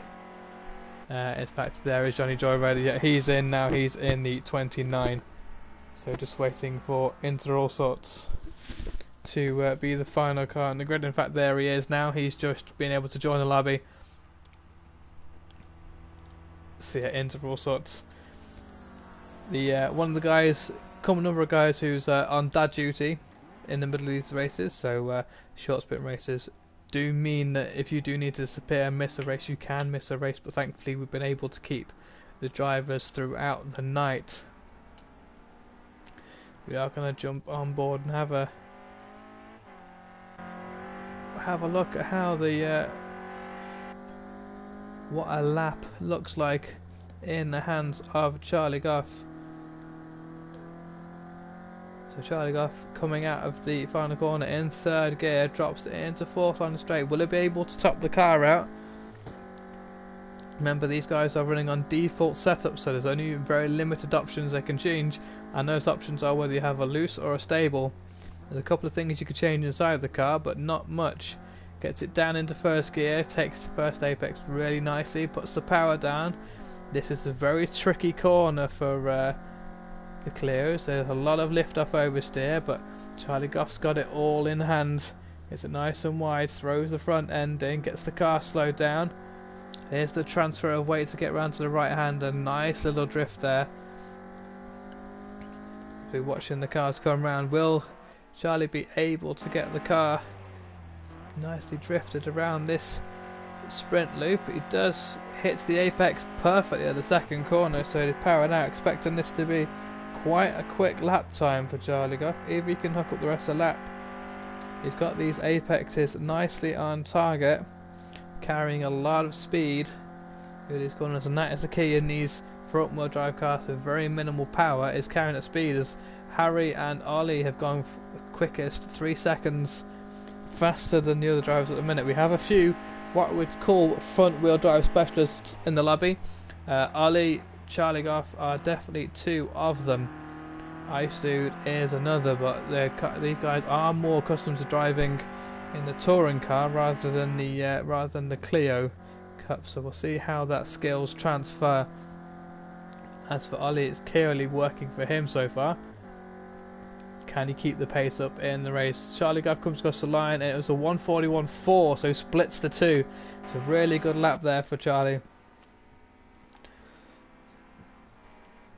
We'll see how the rest of the field goes as they're coming through to set their times. So there is a little bit of news for our club sprint race series. It is staying with us going into season 3. We spoke a little bit earlier on about our plans for season 3, which starts in January, so after the Christmas and New Year break. Not only will we be having the TTM replica season and the America Trans Am season, we're going to be making small tweaks to the setup of our club sprint race night. We're still going to be running the 3 sprint races in 3 different cars.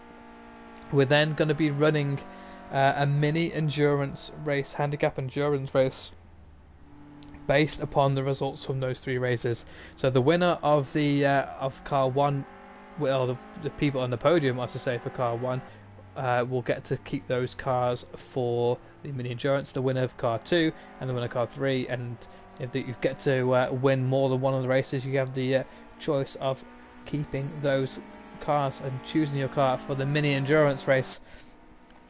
Based upon the pace overall during the night and in the cars themselves, the drivers will then be given a handicap penalty, and the fastest driver overnight will not only have a handicap penalty, they'll also be giving the backup car, the car that nobody wants to drive, but they'll have to drive it, and they'll be the ones leading the way. They'll be giving a time advantage for the mini endurance race, and the rest of the field with their time delays will have to park up at the start line and wait for their moment to be launched, and then all chaos will ensue as all the drivers try to hunt down the cars ahead, and should all accumulate on the last lap or last 2 laps.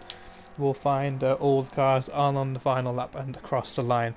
So that's going to be a lot of interesting fun. It's something we've trialed and something that works very, very well, especially when you're using such cars with such differences, like the Formula Clios, like the GT5s, like some other cars we use, like the DBR1. That's another good car. We see a few cars ghosting there. I think that's Into All Sorts, who's a little bit off the pace, but I'm sure he's just getting up to speed in the front wheel drive. A bit of a challenge, just waiting for the only driver not set a drive now is Kobe. So if anything you've seen tonight and a lot of stuff we're planning for next season is something you like, then feel free to drop us a message or drop a comment, drop a like, share the post as well, so we can get you involved in our Discord and then join our lobbies. We do tend to have relatively full lobbies of, as you heard from Sam, nice, friendly, competitive drivers. Doesn't matter if you're new, doesn't matter if you're inexperienced. We're not the type of league who will say that you cannot join us because you've not got the experience. We do like to give people a chance to prove, just relax, to see what they can do, and then look to try and help you improve. Share that knowledge, share the experience that we have, and hopefully we can get everyone up to speed.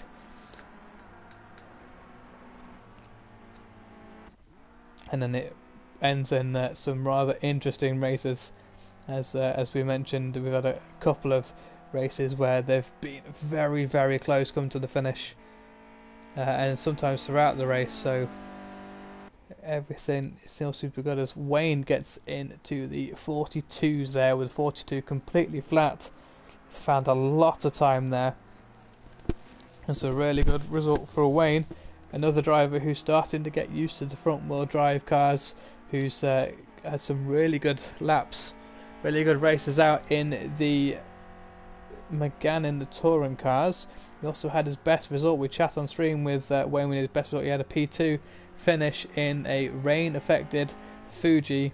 It's the battle of endurance in the M1 Pro cars, and Wayne was able to get his 2 sets of tyres. He used 2 wet tyres and was able to keep them alive through the entire race, and end up taking advantage with only using a 1-stop strategy, where most other drivers had to use 2 stops. And that meant he was able to hold P2. It was a really good tactical result and a really good drive as well, to be able to keep your tyre wear looking in. That's the sort of drive we have with Wayne. He likes to keep the car as nice smooth as possible when he's not involved in collisions. That means he gets taken out of the track. So coming up to the end of qualifying, this will be Wayne's last lap of practice, and it looks like it's going to be a good one if he can keep the time going. If he can get in the final corner, he's 2/10 up coming into the final sector. Can he keep that time going? He looks like he's carrying a good amount of speed through the final corner. And this time around, does he improve? He doesn't improve, so he lost a little bit of time on the final corner, so we need to figure out where that time went. I'm sure he will. 2 drivers into the 139s. Sam considerably into the 139s. We'll see if any of the other drivers can come through. Ambient, Stubb and Harry are coming through for their final laps. Even though nothing really comes of this practice, these drivers do battle for honour and pride, and Harry has set the times alight at the top of the order with a 39.1. Has Ambient Stubb got enough in the tank as he comes through to the chicane? He is a 10th up, 2/10 up. That's not going to be enough. He needs to find another 6/10 in the final corner if he's going to challenge that time at the top of the board. It's a lot to ask with a very short sector. So he improves, but not enough to affect the timing boards.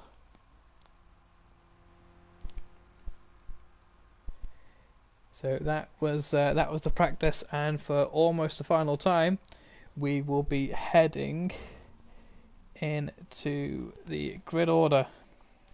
So it is Charlie Goff who takes the favourable grid placements on P1 alongside Harry in P2. Expect a really good battle. There's 3 front wheel drive specialists in the front 3. There's Ollie in P3. Jinx is in P4 with Wayne in P5. Johnny Joyrider, very quiet in qualifying. We'll see how he does in the race in P6. Ambient Stub P7. Kingy in P8. Liam in P9. There's Kobe in P10. Sam in P11, Ice in P12, and Inter All Sorts in the unlucky P13. But some will say that is where he needs to be after his luck recently. All the drivers are all sorted, waiting for the lights. And they're away. It's a really slow start from Charlie Goff, and Ollie is already around the outside, and the rest of the grid is all battling down into the first corner. Can the drivers keep it nice and clean? A bit of a contact there. Charlie Goff is dropping down the orders, currently P5, maybe even P6. Harry takes a slight defensive line, pushing Ollie round to the outside of the corner, but he on 2 wheels for a moment there, gets the car back down all around as we have a spinner in the background. That's Kobe, who's just got the car a little bit too sideways, and he's got the car spun around. So it's Harry who leads Ollie with Ambient in P3, Jinx is in P4, Charlie Goff back up to P5, Johnny Joyrider P6, Wayne is in P7, Sam is in P8, Inter All Sorts in P9. Just waiting for the camera to pan out as Wayne's dropping a little bit down the order there. Liam P10, Kinky P11, and Ice Dude in P12. Just watching as these guys come flying around. Let's bring the map up so you can see where everyone is, and Kobe is the dot at the back who's recovering after that spin. These front drivers are starting to pull away just a tiny bit. Ambient Stub, he's the driver we're watching from behind here. He's gonna have a good run coming into this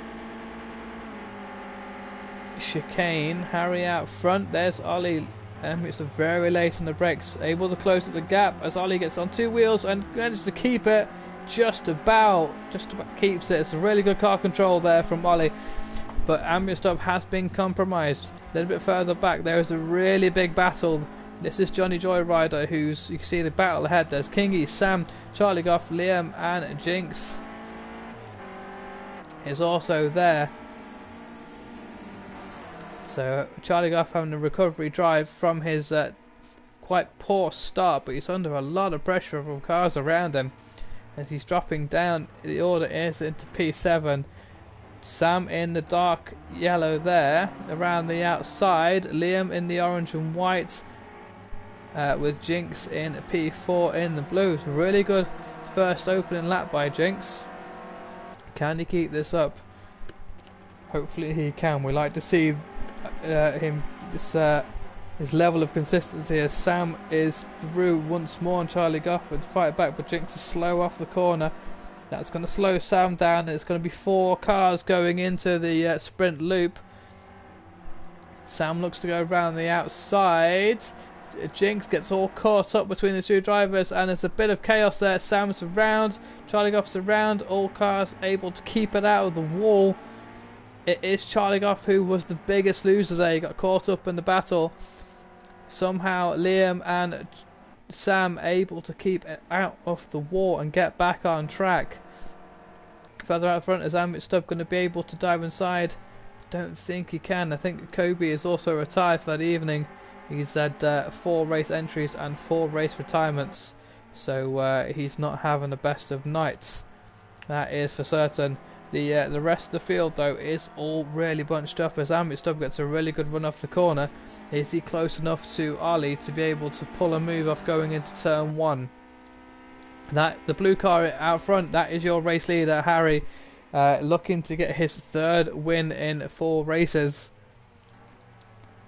Ambient Stub not close enough to get any time in. Ollie is dragging the tyres into turn 1. He'll be able to get away for that for a couple of laps, but we won't be able to keep doing that the entire race long. So we'll see how he fares later on in the race.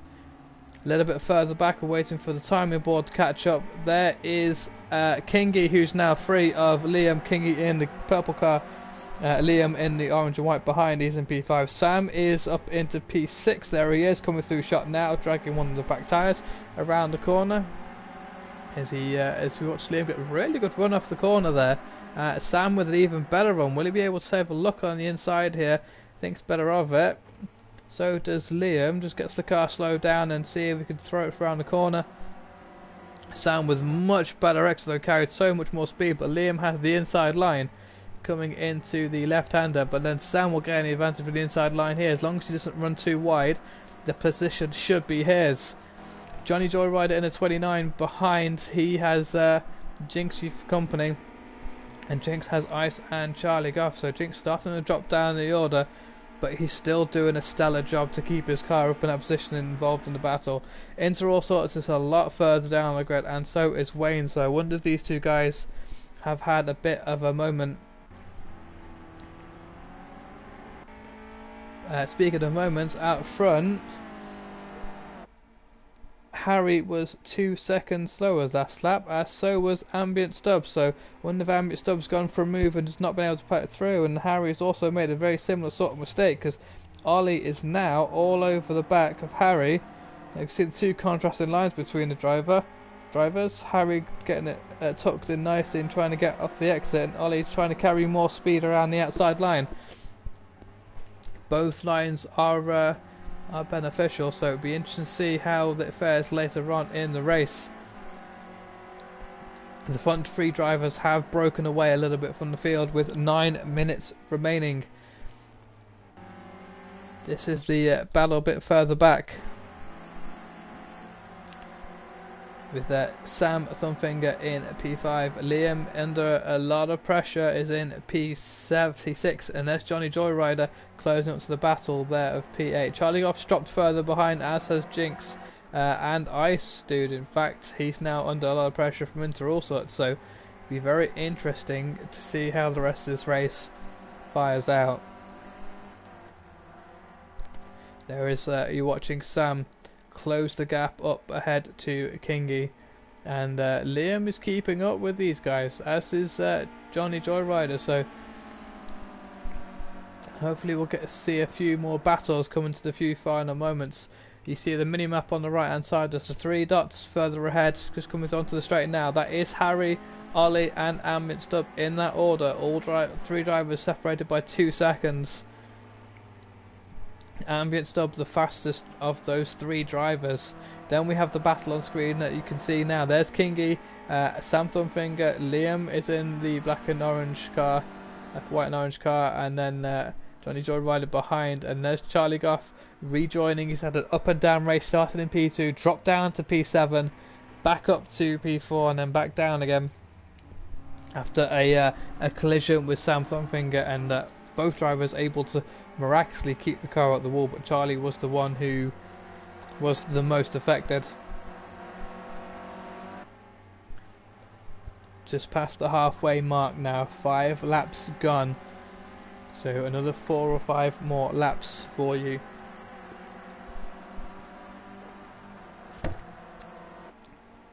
On this, the penultimate race of round 4. 2 more rounds to go after this one. Next Friday we will be at Brands Hatch, and it's going to be a wet one, so it's the first time we'll bring a slippery surface to these cars. The cars will get wet tyres obviously, so it shouldn't be too much of a problem, and the weather will remain constant. It'll be very interesting to see how everything fares. Meanwhile, out front, Harry is still out front leading, but Ambient Stubbs closer, and Ollie has dropped down into P3 and now started to drop away from the pack. So yeah, Ollie's a lot slower on that last lap. He's dropped to doing 142. Ambient Stubbs still currently the fastest man on the circuit. Has he got enough to overtake Harry? Both using that similar line, cutting back. We see Ollie's wider line there. See if Ambient Stubb has enough time to get close enough to Harry and concoct a way past. as the legendary Murray Walker would say, catching is one thing and overtaking is another. Ambient Stub definitely closer this time around though. The gap now under half a second. Can he carry this speed through to the chicane? It's potentially one of the best places to overtake. Looking into the chicane or into turn 1. Barring that, we were waiting for a mistake from Harry for Ambient Stub to be able to take advantage and stop Harry taking his 3rd win of the evening.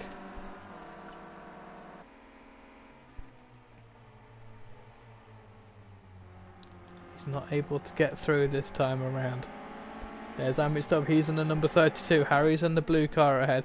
There's Arleaf behind with his lights on, he's able to close with a bit of time in that sector, so Arleaf, sorry, is definitely a little bit quicker in sector 2 than the rest of these drivers. Harry last time around has picked up the pace, but it was still only 4/10 slower than Ambient Stub. Ollie's back into the 139s now. He's lapping slightly quicker than the lead as well. So Ambient Stub looking to go for the outside. Will he look to cut back? No, he's taken that different wide line, that wider line that Ollie's been utilising the last few laps around. He's been able to keep a good run out the corner. Harry will now look to defend the best he can. Ambient Stub has a look on the inside. I think Ambient Stub's just doing all he can to fill the mirrors of Harry ahead, to remind him he's there and he's looking to make his way through. The rest of the field is starting to spread out a bit now. We have this battle for the rest of the positions, and Sam has made his way ahead of Kingy. So it's Sam in P4, Kingy's in P5. Liam is still holding his position there in P6, and he's still under pressure from Johnny Joyrider in P7. So it's a really good race for Johnny. Can he keep this up, and can he try and find a little bit more pace to catch Liam ahead? In fact, Johnny Joyrider was potentially ahead of Liam ahead, judging by the last lap times, because Johnny Joyrider was 3 seconds slower than Liam last time around. Charlie Goff's dropped off from the pack. He seems to be struggling.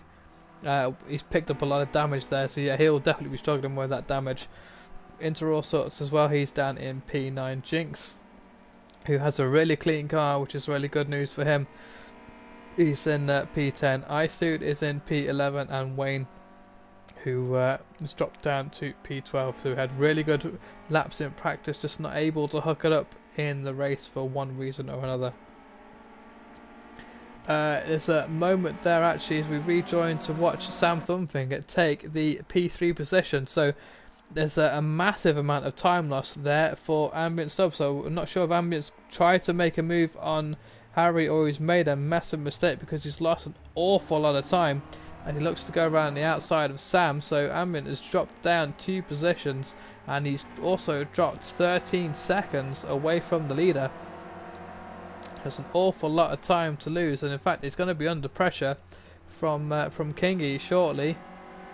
Can't see any damage on Ambient's car. There's a couple of grazes here and there, but can't see any major damage. So whatever mistake it was, he hasn't collided too badly, or collided with the wall, at least not too badly. With 2 minutes to go, so there should be one more lap after the current lap, depending on where the lead driver is on track. The drivers are coming through the chicane now. So we should have potentially one more time around. We'll check in with the leaders very, very shortly as they're heading towards the final corner now.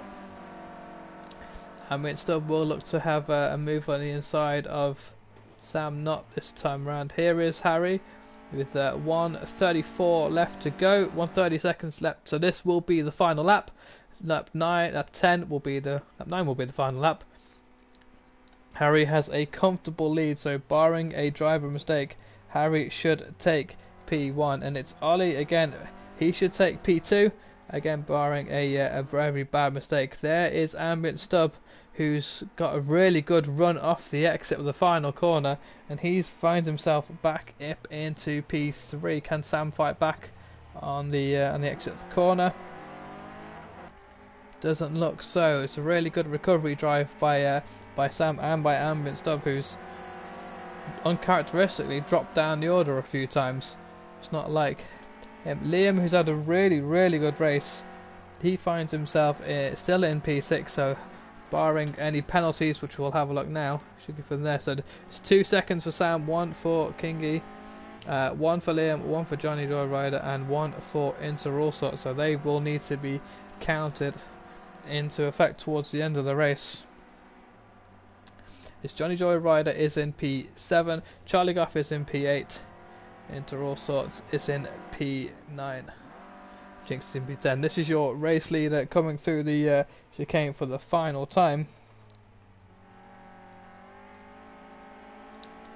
in the Renaults. So as we see him cross the line,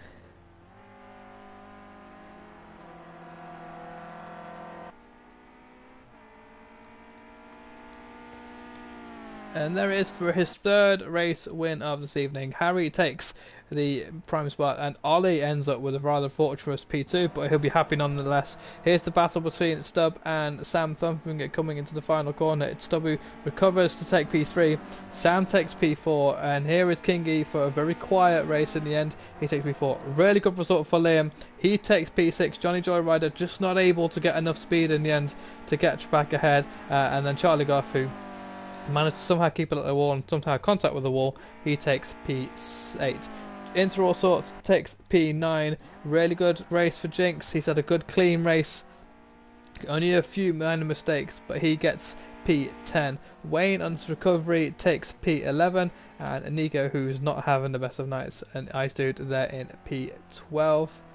At least he's been able to get past his retirement streak and is able to put some points on the board. And it was Kobe was the driver who had the 4th DNF of his night. So just checking where they all stand after the penalties. So Sam does hold 4th, Kingy does hold 5th, Liam does hold 6th, Johnny Joyrider holds 7th, Charlie 8th. So there's no change after all the penalties, which is always good to see. So only a few drivers taking moments here or there.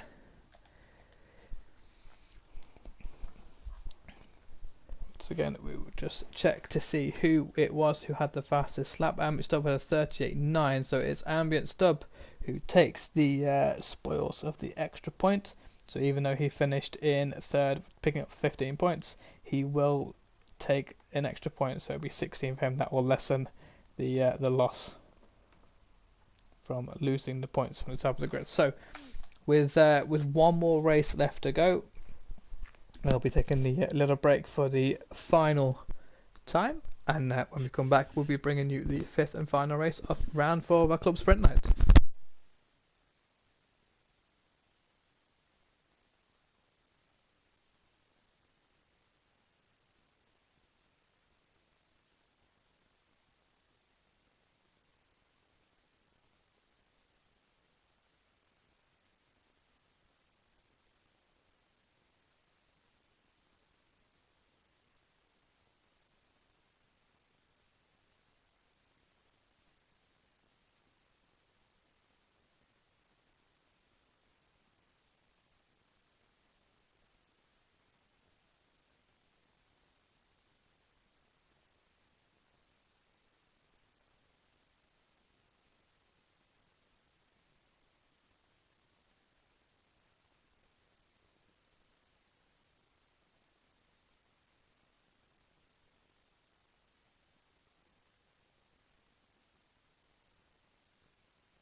So we're just finishing the preparations for the 5th and final race of the round. This is the Ginetta GT5 race, and as mentioned earlier, this is the one of the other races that I've been most anticipating, because these are the types of cars that we're most accustomed to driving, and everyone finds them very enjoyable to drive.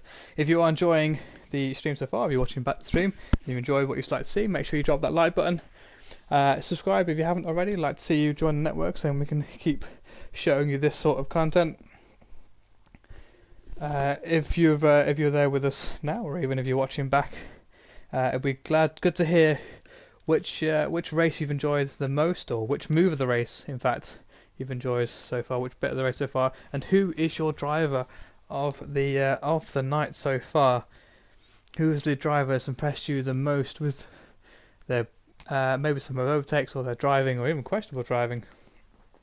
Who is the guy who gets your vote? So for the 5th and final time, we are launching in for the practice into the GT5s.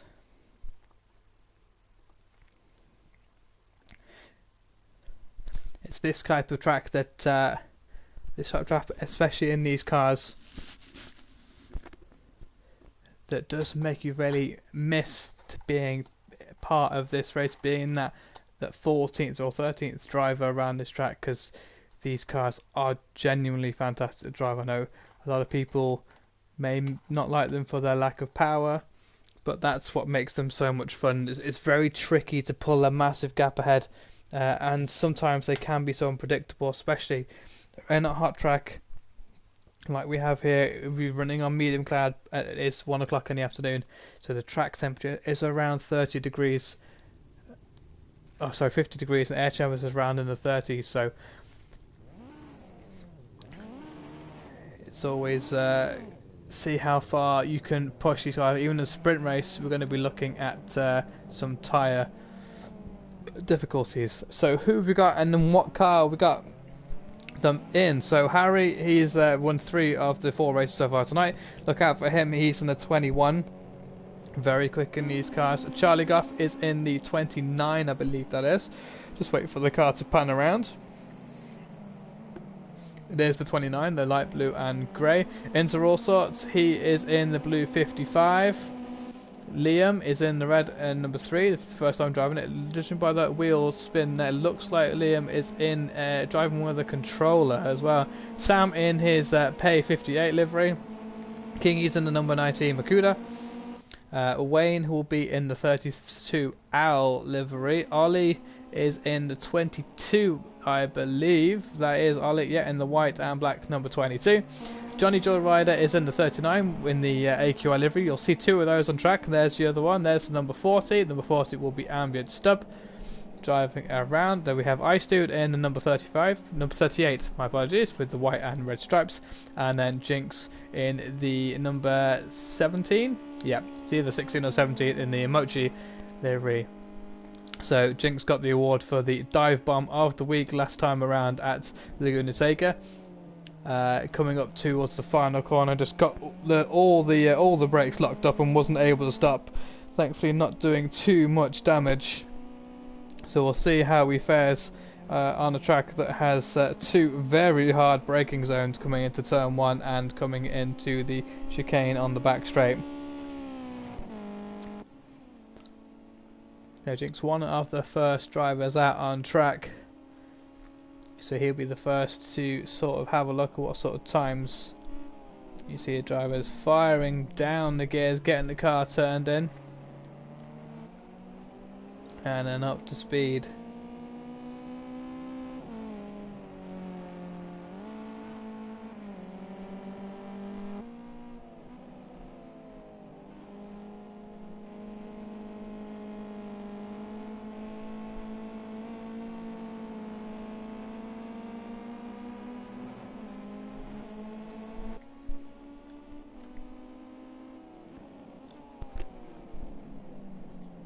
In fact, Jinx has run a little bit too deep there. Is he able to keep out the wall? He is.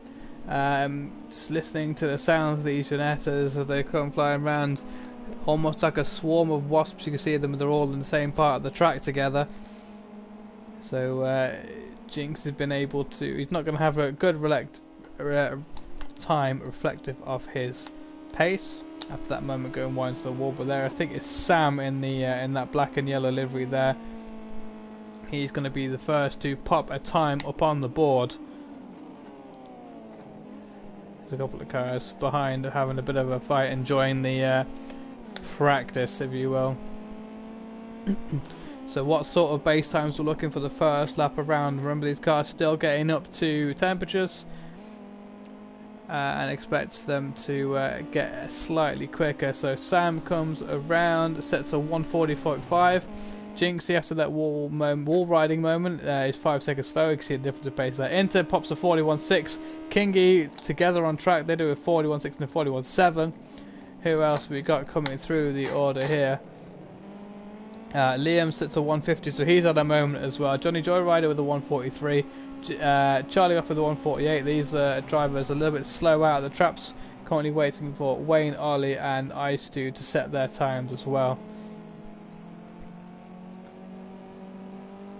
Harry is thrown his time in the mix. He threw a 139.8 in there, so he's currently firing the fastest lap of the track of the guys so far. But Jinx is considerably quicker. Has he got the car slowed down this time around? Still running a little bit wide, but nowhere near as deep. So he's improving that line. Hopefully we get that car slower on entry.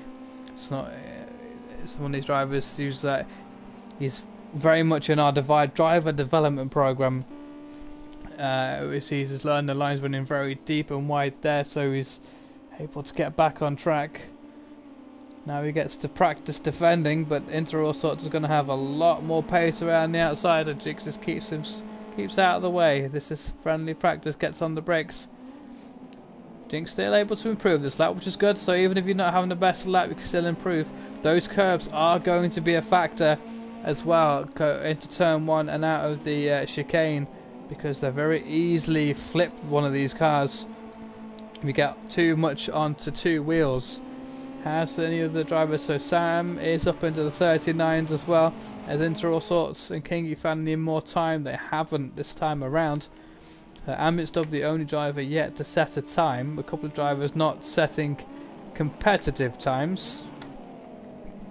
Okay, so just sight a lap just to get used to the braking zone. Again, the fifth and final car. 5 different braking zones, 5 different driving styles. That's what makes the Club Sprint Nice so interesting. That, along with fantastic drivers and the a good selection of tracks, and the great selection of cars.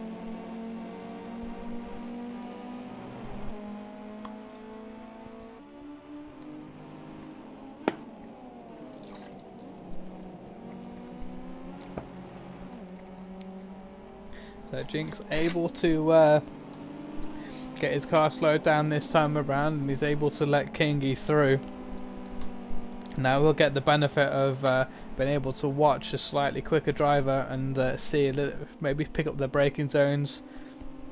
Able to keep it on track as well this time around, so hopefully see Jinx pick up a few more seconds here. Hopefully see him in those 143s. 144, low 144s, high 143s. So relatively good race pace for someone who's in the middle of the battle. Will it be able to keep this lap time though is the question. Or has he taken up too much of the chicane on the way out of the chicane there? We'll just check the time as it comes across the board.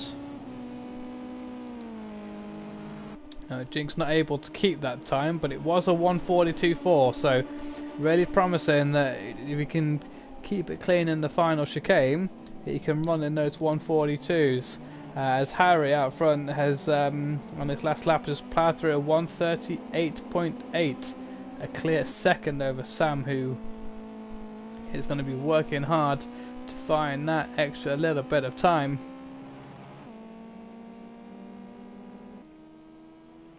He's currently 3 tenths up. in the first sector, so tyres and everything really up to pressure now, so this is pretty much the time to do it. I want to have one more lap after this. Very exciting to see these cars overthrow their best in this practice session, but it all means for nothing because there is no qualifying. It's going to be random grids and they need to pull it all together for the 15-minute sprint race. Sam, not sure if he slowed down there as he picked up a slowdown penalty. We'll find out when he crosses the marker. Having to slow down to not invalidate the next lap around. Yeah, Sam definitely he's 5 seconds off the pace, so he's had a slowdown penalty at some point, and now he's back on the power, so he's going to put one last good lap in. Has he got enough to find the almost 1.1 seconds to Harry's fastest lap? If this was qualifying, that would be absolutely mega time. But be very, very wary of the man currently not set a time. Ambient Stub, he is currently the championship leader. He has a 4-second advantage over the over Veilside, but again, Veilside is not racing tonight. He's using one of his drop rounds, so looking to gain advantage. All drivers have to drop one round in each car. Sam catches this corner, but loses the car very, very quickly, so that will be his lap done. Kingy is in third with 35 points, and then you find Ollie and Wayne with 27 points, Johnny Joyrider on 25 and Charlie Goff on 22. So this is the championship. It's a little bit more compact in the middle of the field, so it's going to be very interesting to see how everything all pans out.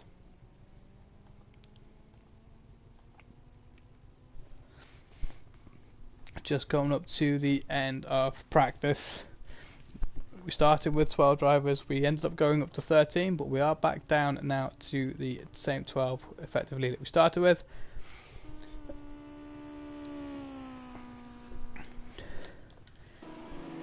Just waiting for, is Kingy out on track? Where is Kingy flying round? He's coming up to the chicane. I think he has Ollie behind him, or that is either Ollie or Jinx behind him.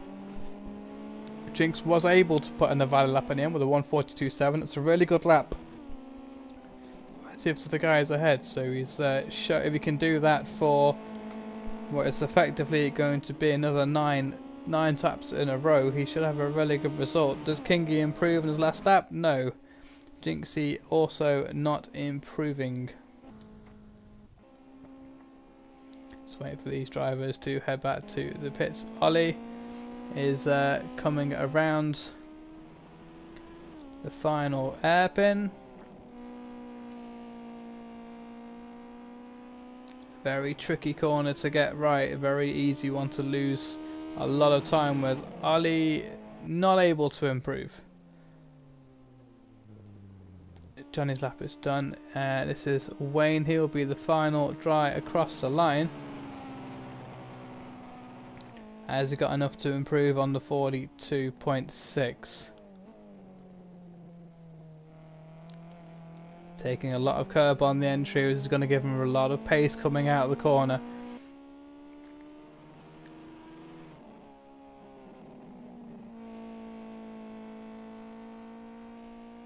Nice wide line and exits are carrying us a lot of pace. Has he improved his time?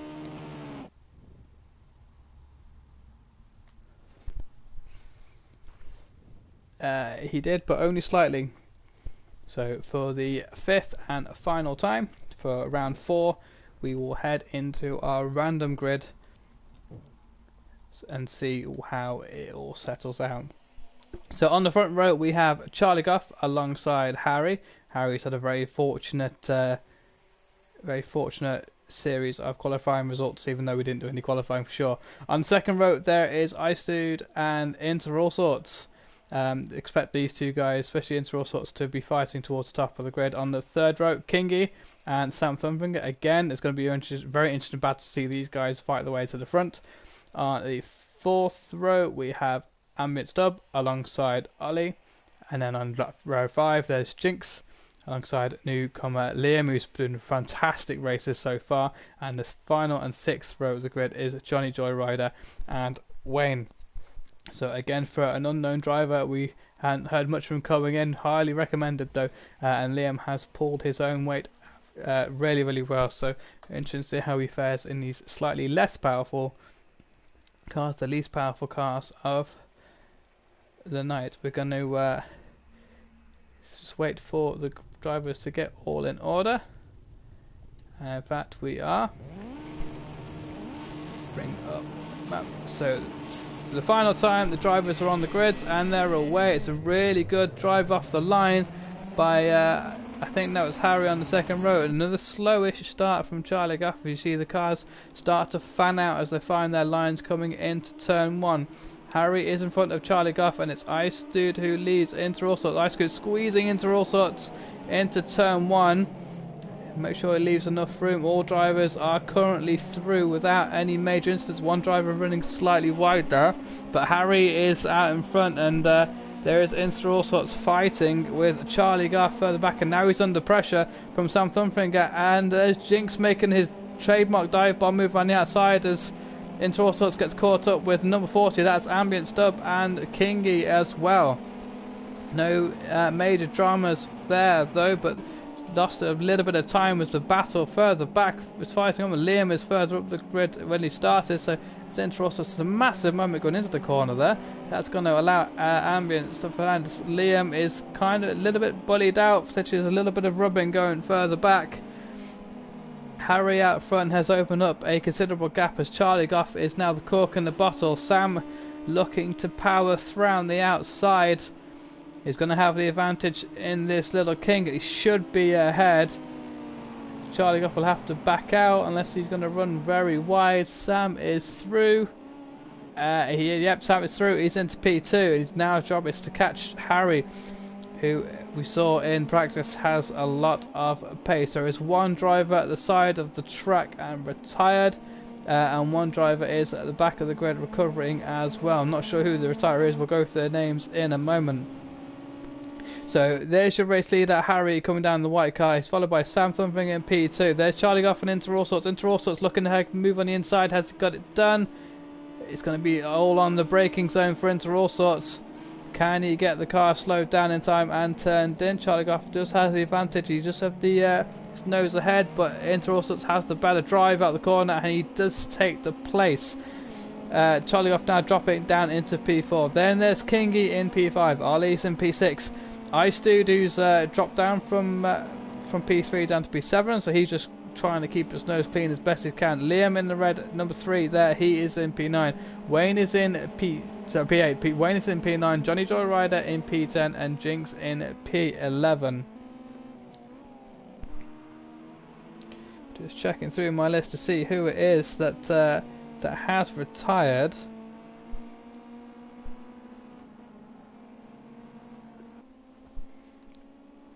As we watch Harry a little training out the lead, I'm not sure who it is who is retired from the race. Can we check from the timing screens? No, we can't. I think actually it's the fact it's Ambient Stub. I think Ambient Stub is the retiree. Not someone we used to see him retire from a race. I wonder if he's had that massive moment or he's had something to a connection issue. We have known the Stub to have a few connection issues from time to time. Meanwhile, you're watching this epic battle. This is Charlie Goff fighting Ollie behind. That's Kingy ahead in the green car. Then there's Charlie Goff in the silver and blue. Ollie is directly behind. And there's battles going throughout the field here. There's a lot of slipstreaming happening going into the first corner. And Ollie is past Charlie Goff. Can he hold it on the exit? We know that narrow line is better on the exit, but Ollie does have the inside line and he is through. So after 4 minutes of racing, Harry has a 5-second lead over P2 Sam Thumfinger, who has the old teammates Inter All Sorts behind there. Sam in the in the yellow 58, and there's Inter All Sorts, who's dropped a little bit back. Actually, he was quite close going into turn 1, so he must have lost a little bit of time. Then there's the light green Makuda livery. There's Kingy. He's joining the back of this baton. Ollie is in P5 with Charlie's Goff in P6. Then there's a bit of a gap to Wayne, and the battle of Wayne, Liam and Johnny Joyrider. So there is Wayne in the yellow. He's up into P7 on a bit of a recovery drive. Liam in P8 and Johnny Joyrider there in P9. Ice and Jinx are the two drivers further down the order, so Ice really struggling, but he's still getting his laps in, which is good. Penalties, as it stands, Inter All Sorts and Liam are the guys with penalties, so Johnny Joyrider makes his way through past Liam, and Liam has those 2-second penalties as well, so he's got to be careful. He's got 2 seconds so far, he'll only get 10 and then he'll have a drive through. But Harry out front, he's the driver. He's pretty much, it's his race to lose now with 9 minutes left to go. So providing he doesn't make any mistakes, he should have his 4th win in 5 races. You're watching Kingy close up to the back of Inter All Sorts. Inter All Sorts, a lot of pace at the start of the race, but seems to be dropping off a little bit now as he's having to defend from the Kingy, who's just growing in pace. I wonder if Inter All Sorts has picked up a little bit of damage, and that's what's costing him a little bit of pace. He did have a very unconventional line going into this corner. And he's 7 tenths down. There's a massive lock up there. That won't do his tyre wear any good. These tyres not really struggling for wear, but they will struggle for heat. In fact, they'll start overheating, and then you'll start having to deal with horrendous understeer. So these cars will get more and more difficult to drive. We've got a second retiree from the race, and it is Ice Dude.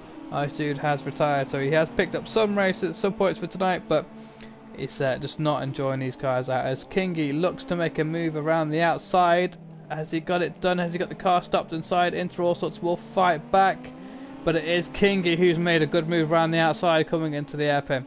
Is Inter All Sorts going to be under pressure from Ollie, as most of the battles are currently happening further down the grid? Wayne is behind this battle. He's 18 seconds behind the leader, so he's 6 seconds behind this battle. Do you see him joining there? There's the yellow car at the back of the grid, back of the screen, sorry. Alongside with Charlie Goff and Johnny Joyrider. Liam and Jinx are considerably off the pace, so both drivers had good pace, but they're off the back of the grid right at the moment, so they're obviously dealing with damage and tricky conditions in the race.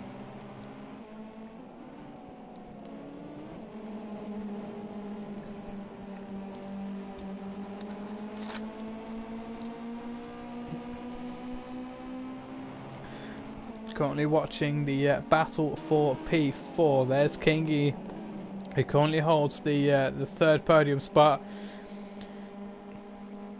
and Sam Thumbfinger, who's not so far ahead now. Sam's starting to drop off a little bit, so I wonder if Sam is starting to struggle. His driving style is very much one of getting the car sideways through the corner, which is good for pace, but in terms of consistency, especially in a track that is very warm, it's going to make the drive considerably harder. Less than 7 minutes left to go, so we're looking at about another 3 more laps to go, 3 or 4 laps to go here. Ollie's currently setting the fastest lap times of his race. Is it enough to catch the guys ahead and be able to pull off an overtake? So Harry out front has got a 7-second lead who to this battle. In fact, Harry's dropped a little bit of time in his last lap, and so did Sam, so one of them made a similar error. Sam, who in P2, there's Kingy P3, Inter All Sorts looking to break the toe in P4, Ollie in the white car with the lights on in P5, and Wayne has pulled away from the gap battle behind. He's in P6, he's starting to pull away about a second to Johnny Joyrider, who's in P7. Charlie Goff's dropped down to P8, Liam is in P9, and Jigs in P10.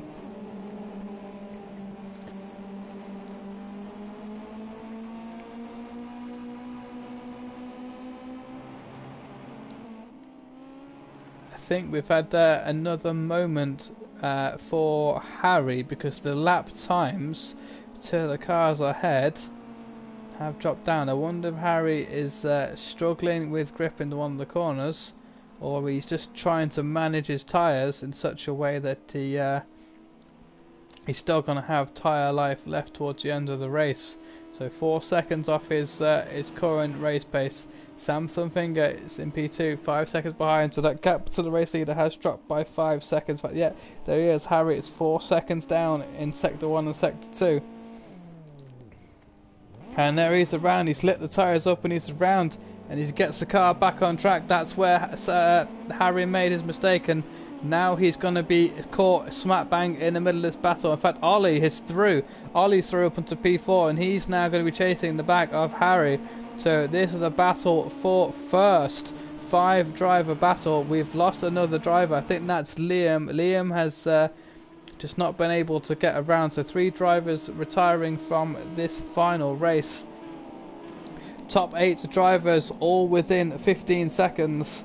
And then Jinx, who's a little bit further behind, but he's still putting his lap times in, which is a credit to himself. So a little bit further back, Johnny Joyrider is now up into P6, and Wayne has dropped down to P7.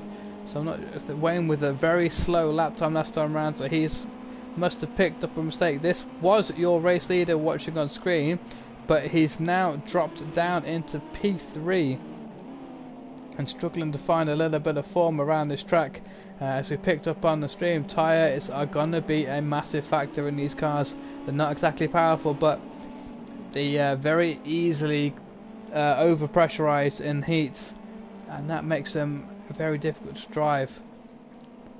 With effectively 2 laps to go, and that's Kingy running very deep and off to the gravel there.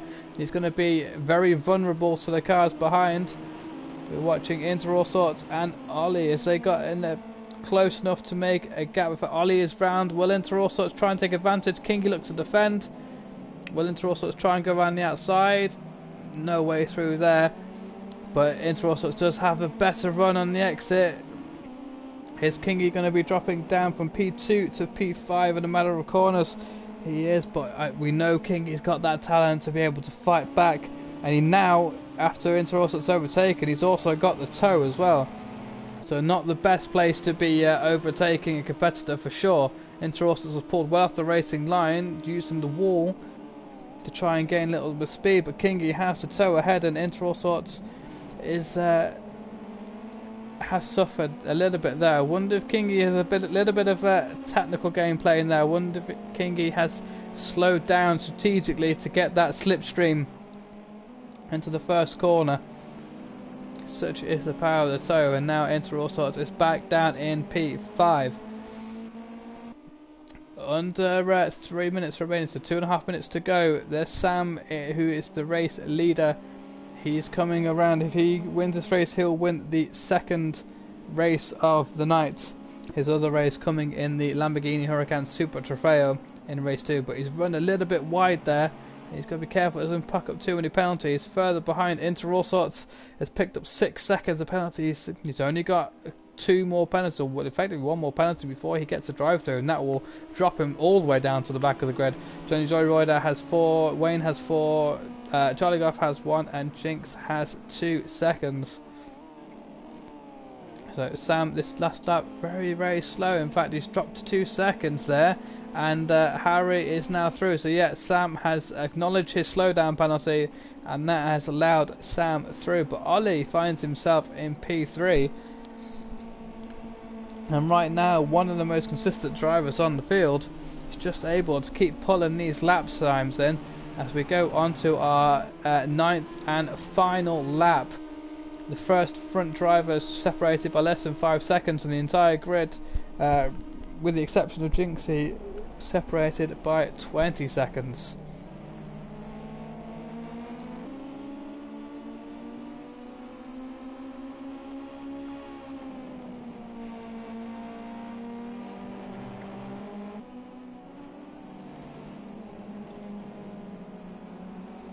So here is the guy in P3, Ollie, who's under a lot of pressure from Kingy, and Into All Sorts is very close behind. So this is not a dead set battle coming into the final lap. This is Harry, the race leader. He's got a 1.5 second advantage over Sam. Sam was the race leader, but he took a little bit too much track on the corner. We see Harry come through now and had to acknowledge a slowdown to avoid getting penalised. So we've had 3 retirees in this race. Ambient Stub was our first retiree. Then we had Ice Dude, and then we had Liam. Liam has had a really good race night so far. He finished 6th in the first race, 11th in the second race 2, 10th in race 3, and 6th in race 4. But as you see, there's a car spinner there. That's Sam Thumbfinger through the final chicane, and he's thrown away his podium slot as Harry takes the win. It should be Ollie who's going to take P2 in the end. It is Ollie who takes P2, and Kingy takes the finals podium spot. Into All Sorts takes P3. Sam Thumbfinger will recover to take 5th though in the end. He'll be disappointed with that as he spins himself across the line. But no, with penalties it is Sam Thumbfinger who takes 3rd, and Into All Sorts takes 4th with penalties. Now we're waiting for the rest of the field to come through. Johnny Joyrider takes 6th. Let's see if that stands with penalties. Charlie Goff takes P7, Wayne takes P8, and Jinx will take P9. As mentioned, we have Liam, who was a non-finisher. We also had Ice Dude, who was a non-finisher, and Ambient Stub was the other non-finisher.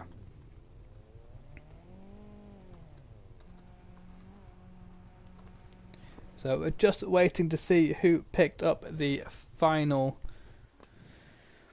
fastest lap honours. The finest fastest lap honours do go to Harry, who takes the 3rd fastest lap honours of this night and his 4th race win. So we'll get the footage one last time.